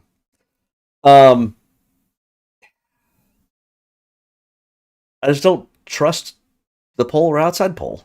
It's too risky, and I know I'm going to get burned one of these weeks on it, and it's happened before, but I'm willing to take the burn. I mean, well, I'll have maybe 5% ownership and the both of them. Carson Chaos Hocevar. I think it's going to be my new name for Carson, is Carson Chaos Hocevar. Because whether he's causing chaos because he's finishing in the top 3, or what he has to do to get up there, or because he wrecks while he's in the top 3. I don't know. I'm Carson Chaos Hocevar. It's my new name for Carson. And I like Carson. The funny thing is, Carson Hocevar is a lot like what Joey Logano used to be. And I hated that part of Joey. So at this point, I still like Carson Hocevar. We'll see in the next year or two if I still like Carson Hocevar. Either way, I think he's fun to watch. I think he kind of, I don't know. We'll see. But I mean, honestly, I just started thinking about it. I'm like, Carson Hocevar drives a lot like Joe Logano used to drive. It used to drive me crazy. At least Carson Hocevar will stand up for himself. Joe Logano used to hide behind his dad. Maybe that's why I don't like him. $8,000 for Carson Hocevar, starting in the 14th. Second place finish last week. 10th place finish last year at Michigan. He is from Michigan. He was extremely fast earlier today in the truck race. He wants to win here more than he probably wants to win, well, I wouldn't say Daytona, but most any track, because this is kind of a home track for him. Carson really wants to get a win here. Let's look at his practice speed. What's up, D Pope? Glad you could join us tonight. We're just going over the drivers that I love to hate and hate to love. And Carson Hocevar kind of fits into both of those groups. Actually, Carson Chaos Hocevar. I gotta remember to continue to add his middle name. All right, what do we think Carson can do? I mean, I think Carson could potentially win this race. I still say he's going to win before Ty Gibbs, and I think Ty Gibbs actually has a really good shot of winning this race tomorrow too. Boy, that would be a fun little battle up front. Carson Hocevar and Ty Gibbs, two stubborn, pretty good race car drivers. I know Ty Gibbs hasn't shown much of anything this year, but he definitely has wrinkled a lot of feathers in his way to getting to the Cup Series. He does have an Xfinity championship. But Carson Hocevar, I mean, if we think he can get to a standard second place finish, and if he does that, he's going to have more than 5 fast laps. He'll have probably closer to 13. I mean, without a lap led, it's 59.85. But Carson Chaos Hocevar could easily just pull this number, and now our day is done. It's either negative 3.15 or it's 59.85. You choose which side of the die you want for Carson Hocevar to fall on, because it's either going to be a top 3 or it's going to be 32nd or 33rd. There's not much in between for him this year. Last year he used to be a consistent, I'm going to finish 13th, kind of like Chase Elliott. I'm going to finish in 9th, and you just got to count on it. So yeah, that's kind of where we are with Carson Hocevar, Carson Chaos Hocevar. We'll see. You could take either side of the coin. It's gonna be one of the two, and I'm probably gonna be on the 25 to 30% ownership with that coin. Chris Buescher, our winner here at Michigan 2 years ago with a surprising win. Nobody saw it coming. Nobody knew that it was going to happen. I'm not sure Chris Buescher knew that it was going to happen. But that was kind of his breakout win. And ever since then, he's been... I mean, this year hasn't been great for the RFK guys, but Chris has been one of those that's just been just steady and constant. Doesn't have a whole lot of blow-up races, but doesn't have a whole lot of home run races. This could easily be a spot for Chris Buescher to do really, really well. He really likes this track and has won it before. Out of the last 3 races, he does have that 1 win here. He's also got 3 top 5s, 4 top 10s. Out of 13 total starts at Michigan, he's got 10 top 20s. 17.3 average finish out of those 13 total starts, and a 12.2 average finish with a 6th place finish last year. Let's look at his practice speeds. Remember, he was in the second group, so it got a little inconsistent for a few laps. But after they came in and made some adjustments, he fired off really, really fast. So whatever adjustments they made on that car, he really turned the wick up a little bit. He is qualified in 6th position. I honestly think this could be the sneaky play of the day, or one of them at $7,800. I'm willing to take some shots here because I think he could easily get. I think he could win. But let's say he gets a 2nd place finish, has 14, let's say 12 laps, fast laps, and we'll give him 20 laps led. 56.4 at $7,800. That will put him probably into the optimal lineup. So I think Chris Buescher, in my opinion, is, I'm going to start him up as a sneaky driver. I always do this and I forget exactly which drivers I decide are going to be kind of sneaky. I think Chris Buescher could easily be one of the sneaky drivers. Honestly, Bubba Wallace could be one also because the Toyota's Gibbs and 2311 cars were pretty fast. Bubba Wallace, in my opinion, has been a little bit more consistent this year than Tyler Reddick. This track has not been super kind to Bubba Wallace. Out of 10 total starts, he does have 5 top 20s, but only 1 top 10. And he's starting in the 9th position. I could easily see this being a fade also. $7,700 though, it's inexpensive. 9th in single lap. He did not do a 10-lap consecutive average because of the chaos that was going on in the first session. He also went out and within like his first or second lap was like, I'm 5 out of 5 loose. I'm going to wreck this thing. And he brought it back in to get it fixed. And they did make some repairs or adjustments. And he came back out and he was as fast as Ty Gibbs. So good on him. He did qualify in the 9th position. This isn't one of his super best tracks. I don't love it. I don't hate it. On the fence on how much I want to run of him. I'm not sure he goes out and wins. I mean, he's definitely capable. This is a kind of track that fits. He's won Kansas before. And this track runs a lot like Kansas. And he runs well at the super speedways. He does well at drafting style tracks. This isn't a full-on drafting style track, but it does kind of fit. Let's say he's got 8 fast laps. No laps led at 48.6. I mean, at $7,700, I'm not sure it quite gets to optimal, but it's probably top 15 in Draftkings points. So I will probably be somewhere in the 15% ownership range. It's not a complete fade. It'll probably be even on the field with Bubba Wallace. Alex Bowman, $7,600 starting in the 16th. He has just sunk like a rock, and he's done this many times in the past few years where he kind of comes out, he's good enough to be good, maybe even good enough to potentially win, and then they just kind of fade off in late spring, early summer, and then they kind of come back and have a little resurgent after, July. And it was actually July 4th last year when he won at Chicago, which was actually really surprising. I mean, he's a pretty good road course racer, but that one I didn't see coming. And then after that, they kind of fired off pretty well until the playoffs, and then they kind of stunk again. So very inconsistent. I just wonder how much longer an Alex Bowman is able to stick around in that car. I know they keep saying he's perfectly fine, he's not in the hot seat, blah blah blah. Practice speeds were okay. They weren't great. They looked a lot like Ty Gibbs, except for he was about 2/10 slower. He's starting in 16th. He's got an average finish of 20th at the 5 races we're looking at, 14 total starts. He's never finished in the top 5 here at Michigan. 3 top 10s, 6 top 20s. South time he's barely finishing in the top 20, starting in 16th.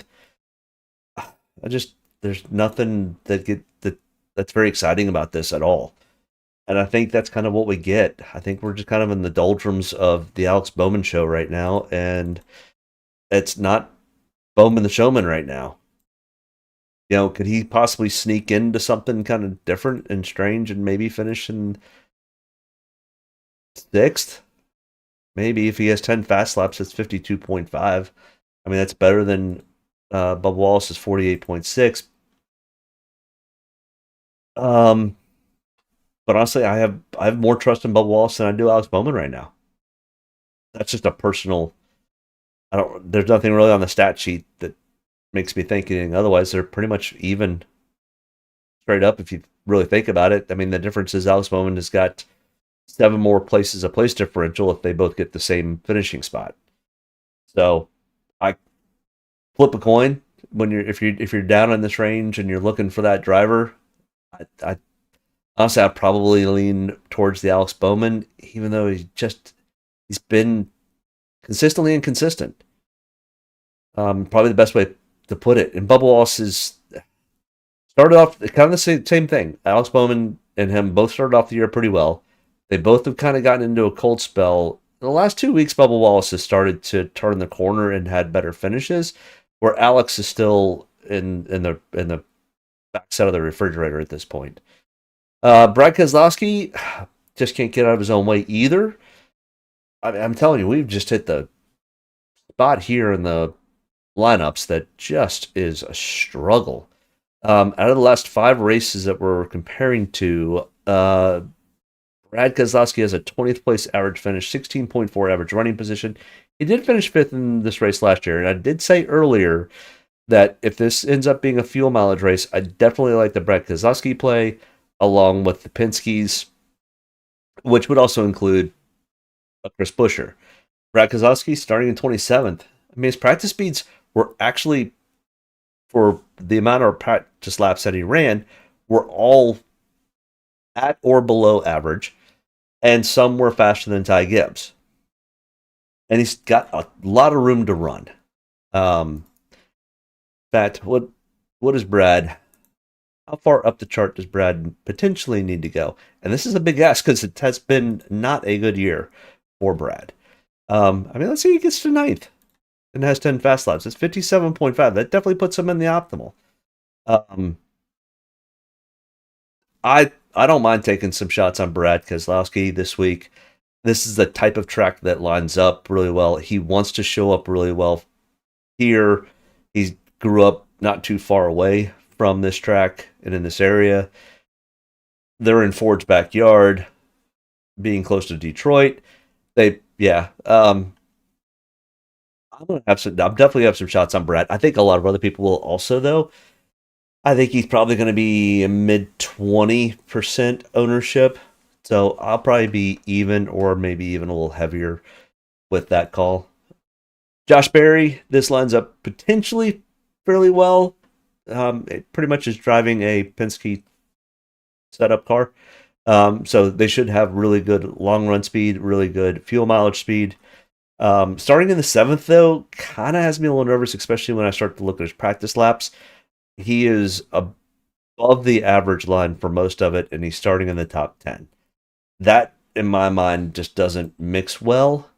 Starting in 7th, what does that do to him? I mean, he's going to have to finish. He's almost going to have to win this thing to be even close to the optimal. Finishes in 3rd.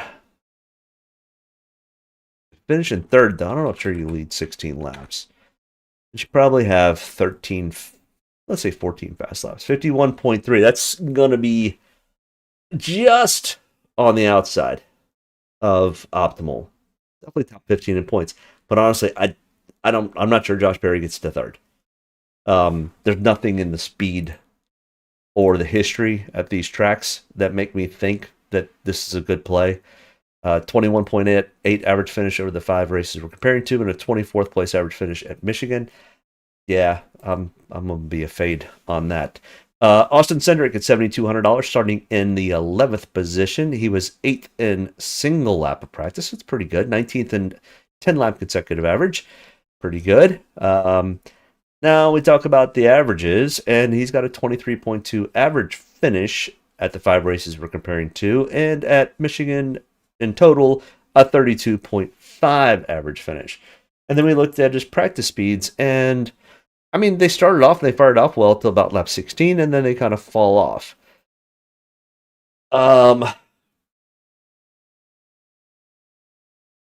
Yeah. I think honestly he's starting a little too far up. Um,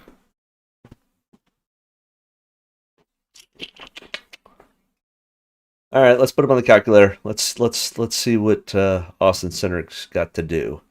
I mean, he does have a win, but this tile track just doesn't. I don't know how well it plays for him. That could put him at 53.5 at $7,200. He's going to need to finish at least top 5. What does top 5 do?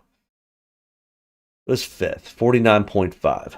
That's on the edge, maybe slightly outside the optimal. But I mean, still, if you had him instead of somebody who got 52, you're still going to finish well. Austin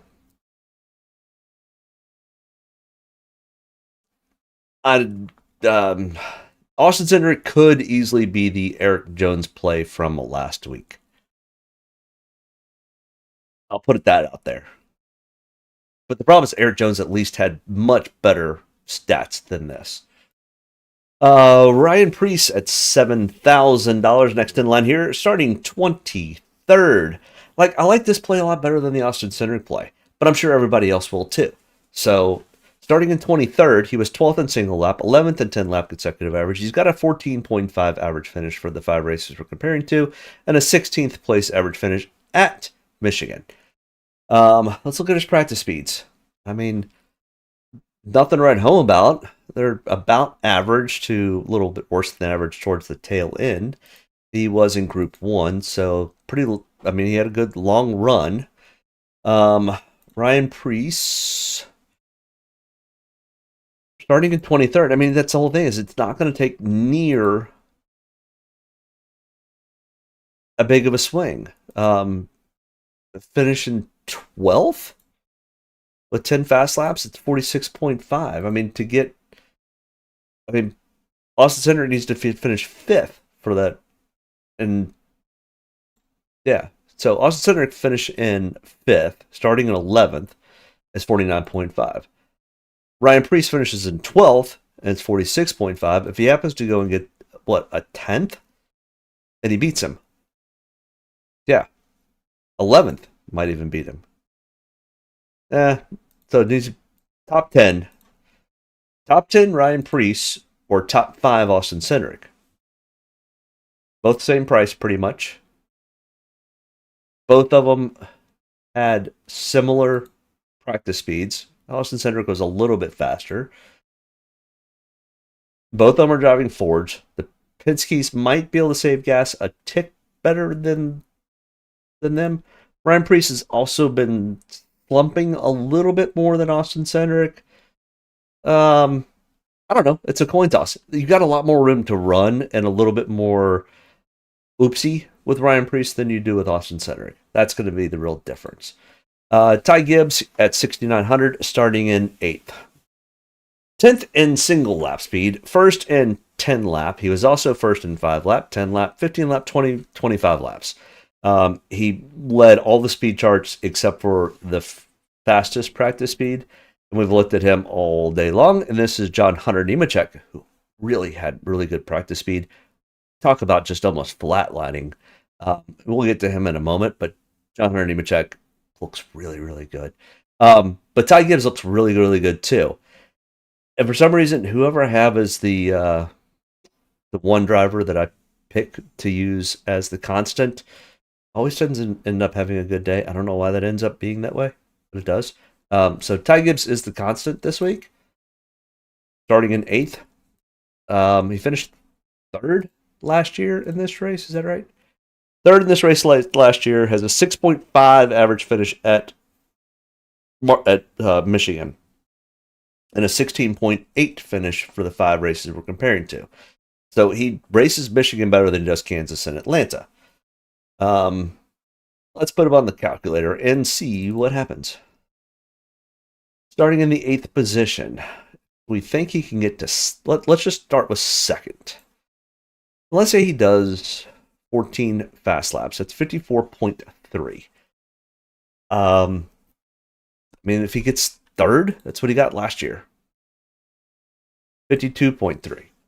Well, you've got a 52.3 or 51.5. Well, once again, Ryan Preece has to get to 10th, and Ty Gibbs has to get to third. Kind of sitting at an Austin Cindric type boat.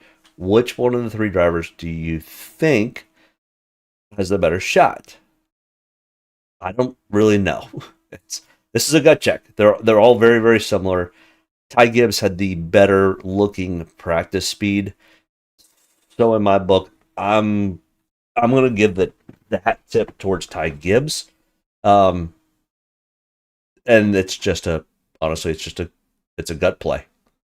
And that's what this is. You got to go after your gut at some points. And I've always told you guys I'd be very honest about that. I will go after the gut play of Ty Gibbs first, Ryan Preece second, and Austin Cindric third. Eric Jones, our surprise optimal lineup guy last week, unless you are Matt, who had that called out from the get-go. Good job on that, Matt. I forgot to ask, did you have a good week last week? I think you ended up being okay. I don't think it was as... We were all sitting in a really good spot towards the end of that thing last week and ended up not doing as well as we wanted. But we never do as well as we wanted. Every once in a while it happens. But Eric Jones, $6,700, starting in 22nd, 18th in single lap. He was on the second group, so he didn't get a full 10-lap run-in because of all the cautions. 19.4 average finish for the 5 races we're comparing to, and a 16.2 average finish at Michigan out of his 11 total starts. Starting 22nd, he's got some room to run. His practice speeds were average. To just a little bit worse than average. Well, I mean, starting in 22nd, you're average, just slightly worse than average. So honestly, it kind of appears that he's kind of finish where you start type of thing. I haven't said that one in a while. But yeah, I think it's a finish kind of where you start. He's got an average finish of 17th. So even if he just goes and gets his average finish, has 8 fast laps, sure, because there's some drafting, it's 34.6.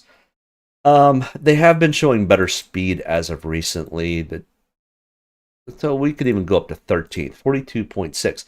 How far up does he has to get to be at 50? 10th? Yeah, I mean 10th with, 9 fast laps? Yeah, 50.5. So Eric Jones, top 10, and 9 fast laps would put him probably in the optimal lineup. Yeah, at 6,700, that would definitely put him in the optimal lineup. He probably only has to get to about 45 to 46 points, really, to be probably making the optimal lineup. 14 doesn't quite cut it. 12th cuts it. So, top 12, Eric Jones. Go back and look at his average finishes. 16.2, 19.4 at the 5 tracks we're comparing to. But his practice speeds just really weren't great. They weren't bad either. They were average. He'll need a little bit of luck, in my opinion, to get to 12th. But very doable. I mean, it's the other half of Legacy Motor Club had really, really good practice speed. All right. I think Eric Jones is potentially in play. Especially if you're kind of in this range and you're not really sure to take. I think he probably gets overlooked a little bit because Daniel Suarez is going to get a lot of love, in my opinion. And I think it's a little on the dangerous side. Daniel Suarez, 6,600, starting in the 35th position. Oh, he did not qualify well. 29th in single lap, 21st in 10 lap consecutive run. They did 27 laps of practice in the second group, which was caution filled. He's got an average finish of 21.2 at these 5 races that we're comparing to, and a 19.2 average finish at Michigan. And his practice speeds were okay. A little inconsistent, so the car seems to be a little off balance, but that seems to be where he's at every week. But, I mean, starting in 35th, you're starting shotgun on the field pretty much. One spot out. Starting in 35th, he's got an average finish of 20th. If he just gets to 20th, that's 38.9. What is he going to need to get to? 17th? Yeah, I mean, that's 45 points. And we just said if Eric Jones can get to 45. So the question is, does Eric Jones get to 12th? Or does Daniel Suarez get to 17th? I think it's honestly about the same. And honestly, I think what will end up happening is Daniel Suarez, people will gravitate to that because it's starting in 35th. So, with that being said, I think you jump to the Eric Jones because I think he's not going to be as chalky. I think Daniel Suarez is going to be much chalkier. Now, the real question is, do you think Daniel Suarez makes it up to a top 10? Then it changes the dynamics completely. But honestly, I think Eric Jones is going to be 8 to 10%, maybe 11% owned, where Daniel Suarez is probably going to be 30, 35% owned. So, Matt, if you're looking for the sneaky play, jump off of Daniel Suarez and jump down to Eric Jones. Or, potentially even, go to AJ Allmendinger. AJ's stats are consistently not great. They're not awful. 21st place average finish, 27th over the 5 tracks we're comparing to. He finished 30th in this race last year. But here's where AJ always gets sneaky, and I always kind of overlook it. He is super consistent in practice. I mean, this along with John Hunter Nemechek is just as flat as that line gets. And guess what? It's average all the way across. He's starting in a very average spot. He's been very, very consistent this year. I mean, I think you could easily fade off of Daniel Suarez, that's going to be 30+% owned, and easily slide down to AJ or slide up to Eric Jones. And I think it's perfectly in the realm of possibilities. I seen last year's race. Dinger was driving through the field twice last year before having a problem. He was just finished bad. Yeah, I mean, AJ's got really good speed. This 16 car has been extremely quick this year and has been extremely consistent. I mean, they've only had a couple races where things just didn't quite go, but been much more. It's been faster than not fast. So, that being said, what does AJ need to do from 19th? Is it 11th? Does he even have to get to a top 10? He'll have a few more fast laps. He'll have 7, but he doesn't have to lead any laps. 43.15. At 6,500, I still think it's going to need to get to 45. So I think he's going to need to finish 10th, which I still think is easily possible. I think kind of the threshold is saying a top 10 or not top 10, but it's actually only one spot. But 19th to 10th, it's 46.15. Daniel Suarez has to get to 17th to do that, and Eric Jones has to get to 12th.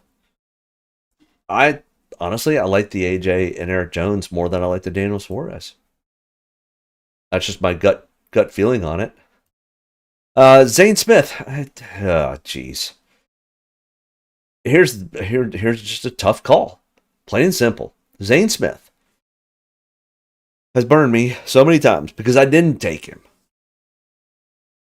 Starting in 10th. He was 26th in single lap. He was in practice too, so the lap times are really inconsistent.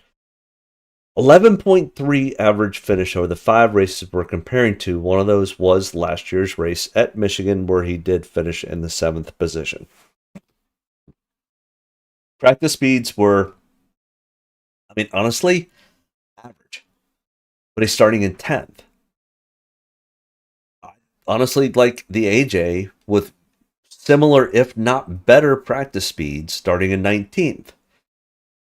Zane has been one of those that's just been consistent with finishing 10th or somewhere close to that. The problem is he's starting in 10th. But at $6,400, the math doesn't work. I think it ends up being a top 10 finish, but it's 36.25 points. I think that's 15th, 14th in Draftkings points. And that's not going to be enough. And I'm not sure that, even if Zane goes and gets 7th, that's 42.5. It's getting closer. He's going to probably need to finish 5th. Zane, there has been capabilities of that. I'm just not. I'm going to fade off of Zane. That's too risky in my opinion. The math just doesn't work. Where an Austin Dillon at 6,300 probably is going to get pretty much a decent chunk of ownership. Practice speeds were all over the place though. It wasn't that bad, but a little more rocky than what AJ's was. But starting in 28th. And that's the other thing is Austin Dillon just keeps getting overlooked and overlooked and overlooked. Well, he's got a 17.4 average finish for the 5 races we're comparing to. A 16.5 average finish at Michigan. Starting in 28th. To get to 45, it's not going to take much. He can finish 14th? 13th? 13th? Yeah, 13th place. And that's probably going to put him in the optimal lineup. It's slightly better than his average. It does match kind of his best finish out of the 5 races we're comparing to. There's not as much risk involved with taking the Austin Dillon. Because if he does happen to slip a little bit, and let's say he finishes 16th, 39.5. That's gonna be top 15 in points because of his price range. So Michael McDowell starting in the 32nd spot. Practice speeds were okay. Michael McDowell starting in 32nd. I think it's potentially some overlook. I think he probably ends up in the 12 to 15% ownership range. I don't think he's going to be super chalky. I don't think he's going to be super underowned. But starting in 32nd, you got a lot of room to run. And the 71 team has shown speed this year. That's not really the issue. Only the 7 car has been the one that struggled, not Michael. But an average finish of 22nd, 33 points. So he's going to need to get up to 17th? A Michael McDowell finished 17th. No, that's 5 laps late. That doesn't happen. But it's still 43.5 at 6,100. That's probably going to be close enough, or that will be very close to being close to the optimal. I don't mind the Michael McDowell. He will get some ownership starting in 32nd, though. But in the 30s, remember, only one max 2 drivers starting in the 30s are going to finish in the top 15 in points. So I potentially lean towards probably Michael McDowell more than Daniel Suarez. Just personal gut check. Ricky Stenhouse Jr. starting in 30th. Practice speeds were okay, a little inconsistent, but very average. He's got an average finish of 18.2. He finished 13th in this race last year. At all Michigan tracks, he's got a 19.7 with 10 top 20s. Ricky Stenhouse Jr., we pretty much have a pretty good idea where this is going to need to fall. 30th to 15th, probably. Yep. 30th to 15th puts him probably there. With an average finish of 19th. Coin flip. I think you could easily rotate between Michael McDowell and Ricky Stenhouse Jr. I think both of them are easily playable. I don't have a problem with playing either one. Noah Gragson, who has just been really, really inconsistent. His practice speeds were okay. Very average, if not slightly better than average. I'm telling you, all these guys, I mean, fairly similar to last week. All these guys are really, really close on speed. So track position is going to mean a lot. Ricky, Noah, these guys are going to have to start throwing, I wouldn't say Hail Marys, but I mean, their only real chance to making the playoffs at this point are almost a win. AJ and Ricky are still possibly point their way in, but if we get one or two more guys that win that are outside the top 16, that changes everything. But Noah Gragson is probably definitely in a must-win situation from here forward. So they're gonna start to throw darts, and some of those darts are gonna be okay, and some of them are not gonna quite be okay. Starting at 29th, he's got some room to potentially run. I mean, once again, it's going to be starting 29th. He's not going to have 10 fast laps. It's going to be closer to 5. Finish, he's probably going to need to finish, what, 15th? Yeah, 15th. So it depends. Who do you think is going to get to 15th? Ricky Stenhouse, Noah Gragson. We'll get to John Hunter Nemechek in a second. A Ricky Stenhouse, Michael McDowell. They're all playable. I would not play any more than 2 in a lineup. But I think any of these combinations down here easily play with 2 of the most expensive guys. So definitely kind of put that in your back of your thinking cap.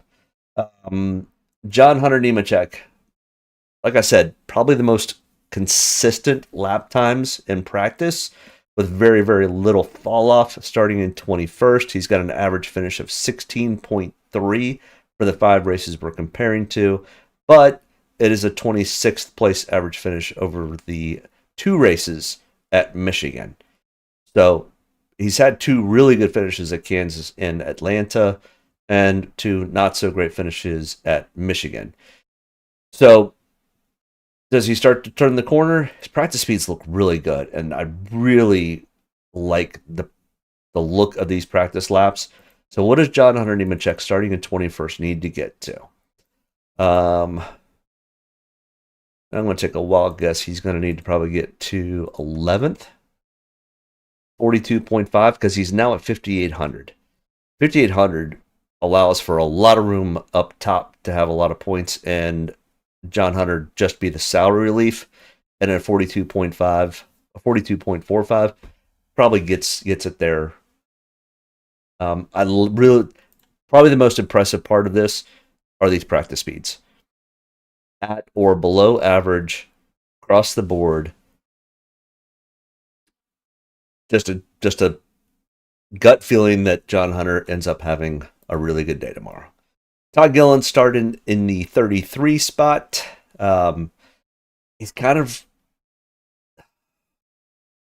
He's super inconsistent. He did not get many laps run. He was in Group 1, so there was enough room for him to run a fair amount of laps.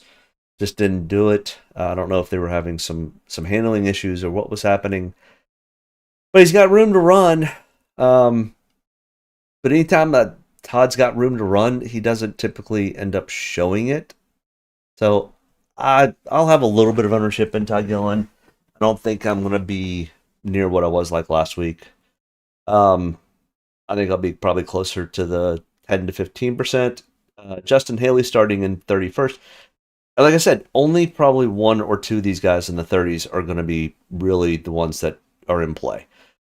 Justin Haley starting in the 31st spot was 38th slowest in practice, 28th in 10 lap consecutive average, has an average finish of 23rd and 20.7 at Michigan, and he was never better than average in any of his laps. So not super, super strong there. And once again, starting in these 30 spots, he's going to need to finish 15th to be really playable. So if you think any of these guys, the Justin Haley, Todd Gillens, can finish in 15th, then I think they're in play. Shane Van Gisbergen starting in 26 at 5,500 has an average finish of 21.5, but it's only at 2. This is his first time at Michigan, and they missed the setup again during practice, and he was super inconsistent. I think he's starting way too far up. I think even if he was starting 36, I'm not sure I would take him. So I am definitely a fade on Shane Van Gisbergen. I am rushing through this. I am at the 2-hour mark, and my bladder is about ready to explode. Riley Herbst at 5,300, starting in 34th. There's nothing here. I mean, you could take some shots because he's starting in 34th. I won't have a whole lot of ownership with Riley Herbst here. You can figure it out. He's going to need to finish 16th or 17th, and his best finish is 17th. So I don't have a whole lot of interest. Cole Custer, in my opinion, outkicked his coverage. His practice speeds were all over the board.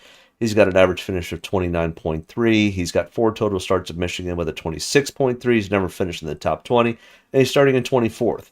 I mean, if you start in 24th and finish in 20th, nope, it's 27.45. Even at $5,200, it just doesn't play. Ty Dillon way outkicked his coverage starting in 18th.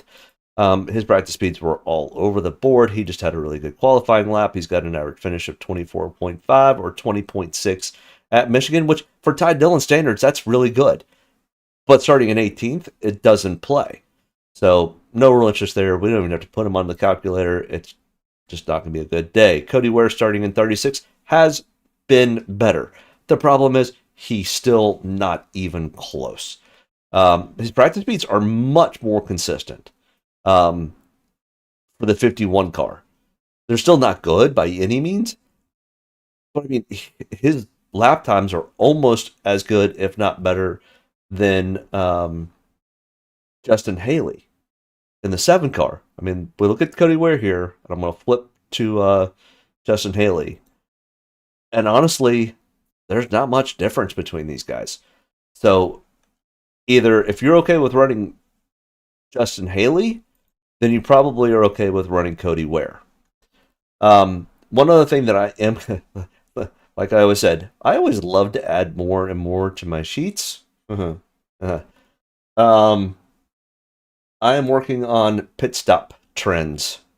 So just FYI, if you're looking for pit stop information, I've got a site that I'm digging all that information and getting all that. I just literally started it yesterday. And the short-term thing is Kyle Larson, Denny Hamlin, Christopher Bell, Tyler Reddick, Chase Elliott have the fastest on average for the last 10 races. That is driver on, driver off, and pit crew. I've also am working on all the details on what the pit crew did, which is the actual pit stop time, and then the full in-lap and out-lap, and finding out who has the best times and who doesn't. I also need to go through and kind of scrape that data for pit stops that involved repairs, because it's working on their entire time that they're on pit road. So if somebody comes in and has a toe link that's bent and they've got to bend everything back into shape, that clock that's still ticking is still ticking. But Kyle Larson, over the last 10 races, is the fastest at 16 point, an average of 6.3 out of the 36 drivers. And it kind of goes down. Worst is Cody Ware at 33.1, Ty Dillon at 29. And this is where I need to scrape the data because Carson Hocevar has better pit stops than a 28.5. But because he's also had issues where he's been stuck on pit road getting repairs done, it is showing to be kind of not great. But it also probably isn't that great. But yeah, it kind of, I mean, this kind of explains where they should be. The Toyota Hinder cars are kind of top of the heap. Joe Logano's not bad. Austin Cindric's not bad. Ryan Blaney's all the way down here at about average, which is definitely kind of shown. That's Ryan Preece. Ryan Blaney's even below him, 20.2. So I am working on that information to potentially add into the sheets. I don't know how much I'll cover over it because I don't know if it really shows a tremendous amount of information that we may need. But if you're ever looking for that potential edge, I mean, a pit stop or two could be that edge that we're looking for. So I'm going to have that information. Guys that I really, really like that I also think probably potentially are going to be heavily owned: Christopher Bell, Kyle Larson, Ryan Blaney, Ross Chastain, all have the potential. Joey Logano. Yes, I don't mind the Joey Logano play. Chase Elliott kind of has me a little bit worried. Alex Bowman has me a little bit worried. Suarez, I could easily see fading off because he's going to be chalky. And you could easily slide to a Ryan Preece, Brad Keselowski, AJ, I really do like. John Hunter, I really do like. I'm not sure I like the Riley Herbst play, other than he's starting almost last, so nowhere to go but up. But I don't think the good play is playing these guys in the 30s. You can play a small handful. Like you can play a Daniel Suarez just with the understanding that he's going to be chalky. I prefer a Michael McDowell, maybe potentially a Todd Gillen. But I really like the John Hunter, AJ Allmendinger plays this week. It's kind of sneaky. I will be fading completely off of Shane, the pole sitter and outside pole sitter.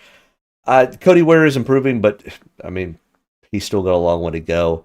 Ty Dillon way outkicked his coverage. Cole Custer outkicked his coverage. Not interested in those guys. Everybody else potentially is in play, but that's just kind of where I'm at. I do appreciate everyone tuning in. Like I said, my bladder's about ready to explode. Make sure you hit the like and subscribe button. And next week, we go to Mexico. Next Saturday night, 9 o'clock, we'll be here. I appreciate everyone tuning in. Once again, hit the like and subscribe button. We will see you next Saturday at 9 o'clock. And cross your fingers it doesn't rain tomorrow. They don't have lights at this track, but the sun doesn't set till 9:19. Yep, and good luck. And let me know if you end up taking home a bag tomorrow. I always love to hear those good stories. Thanks. Have a good one. Good night.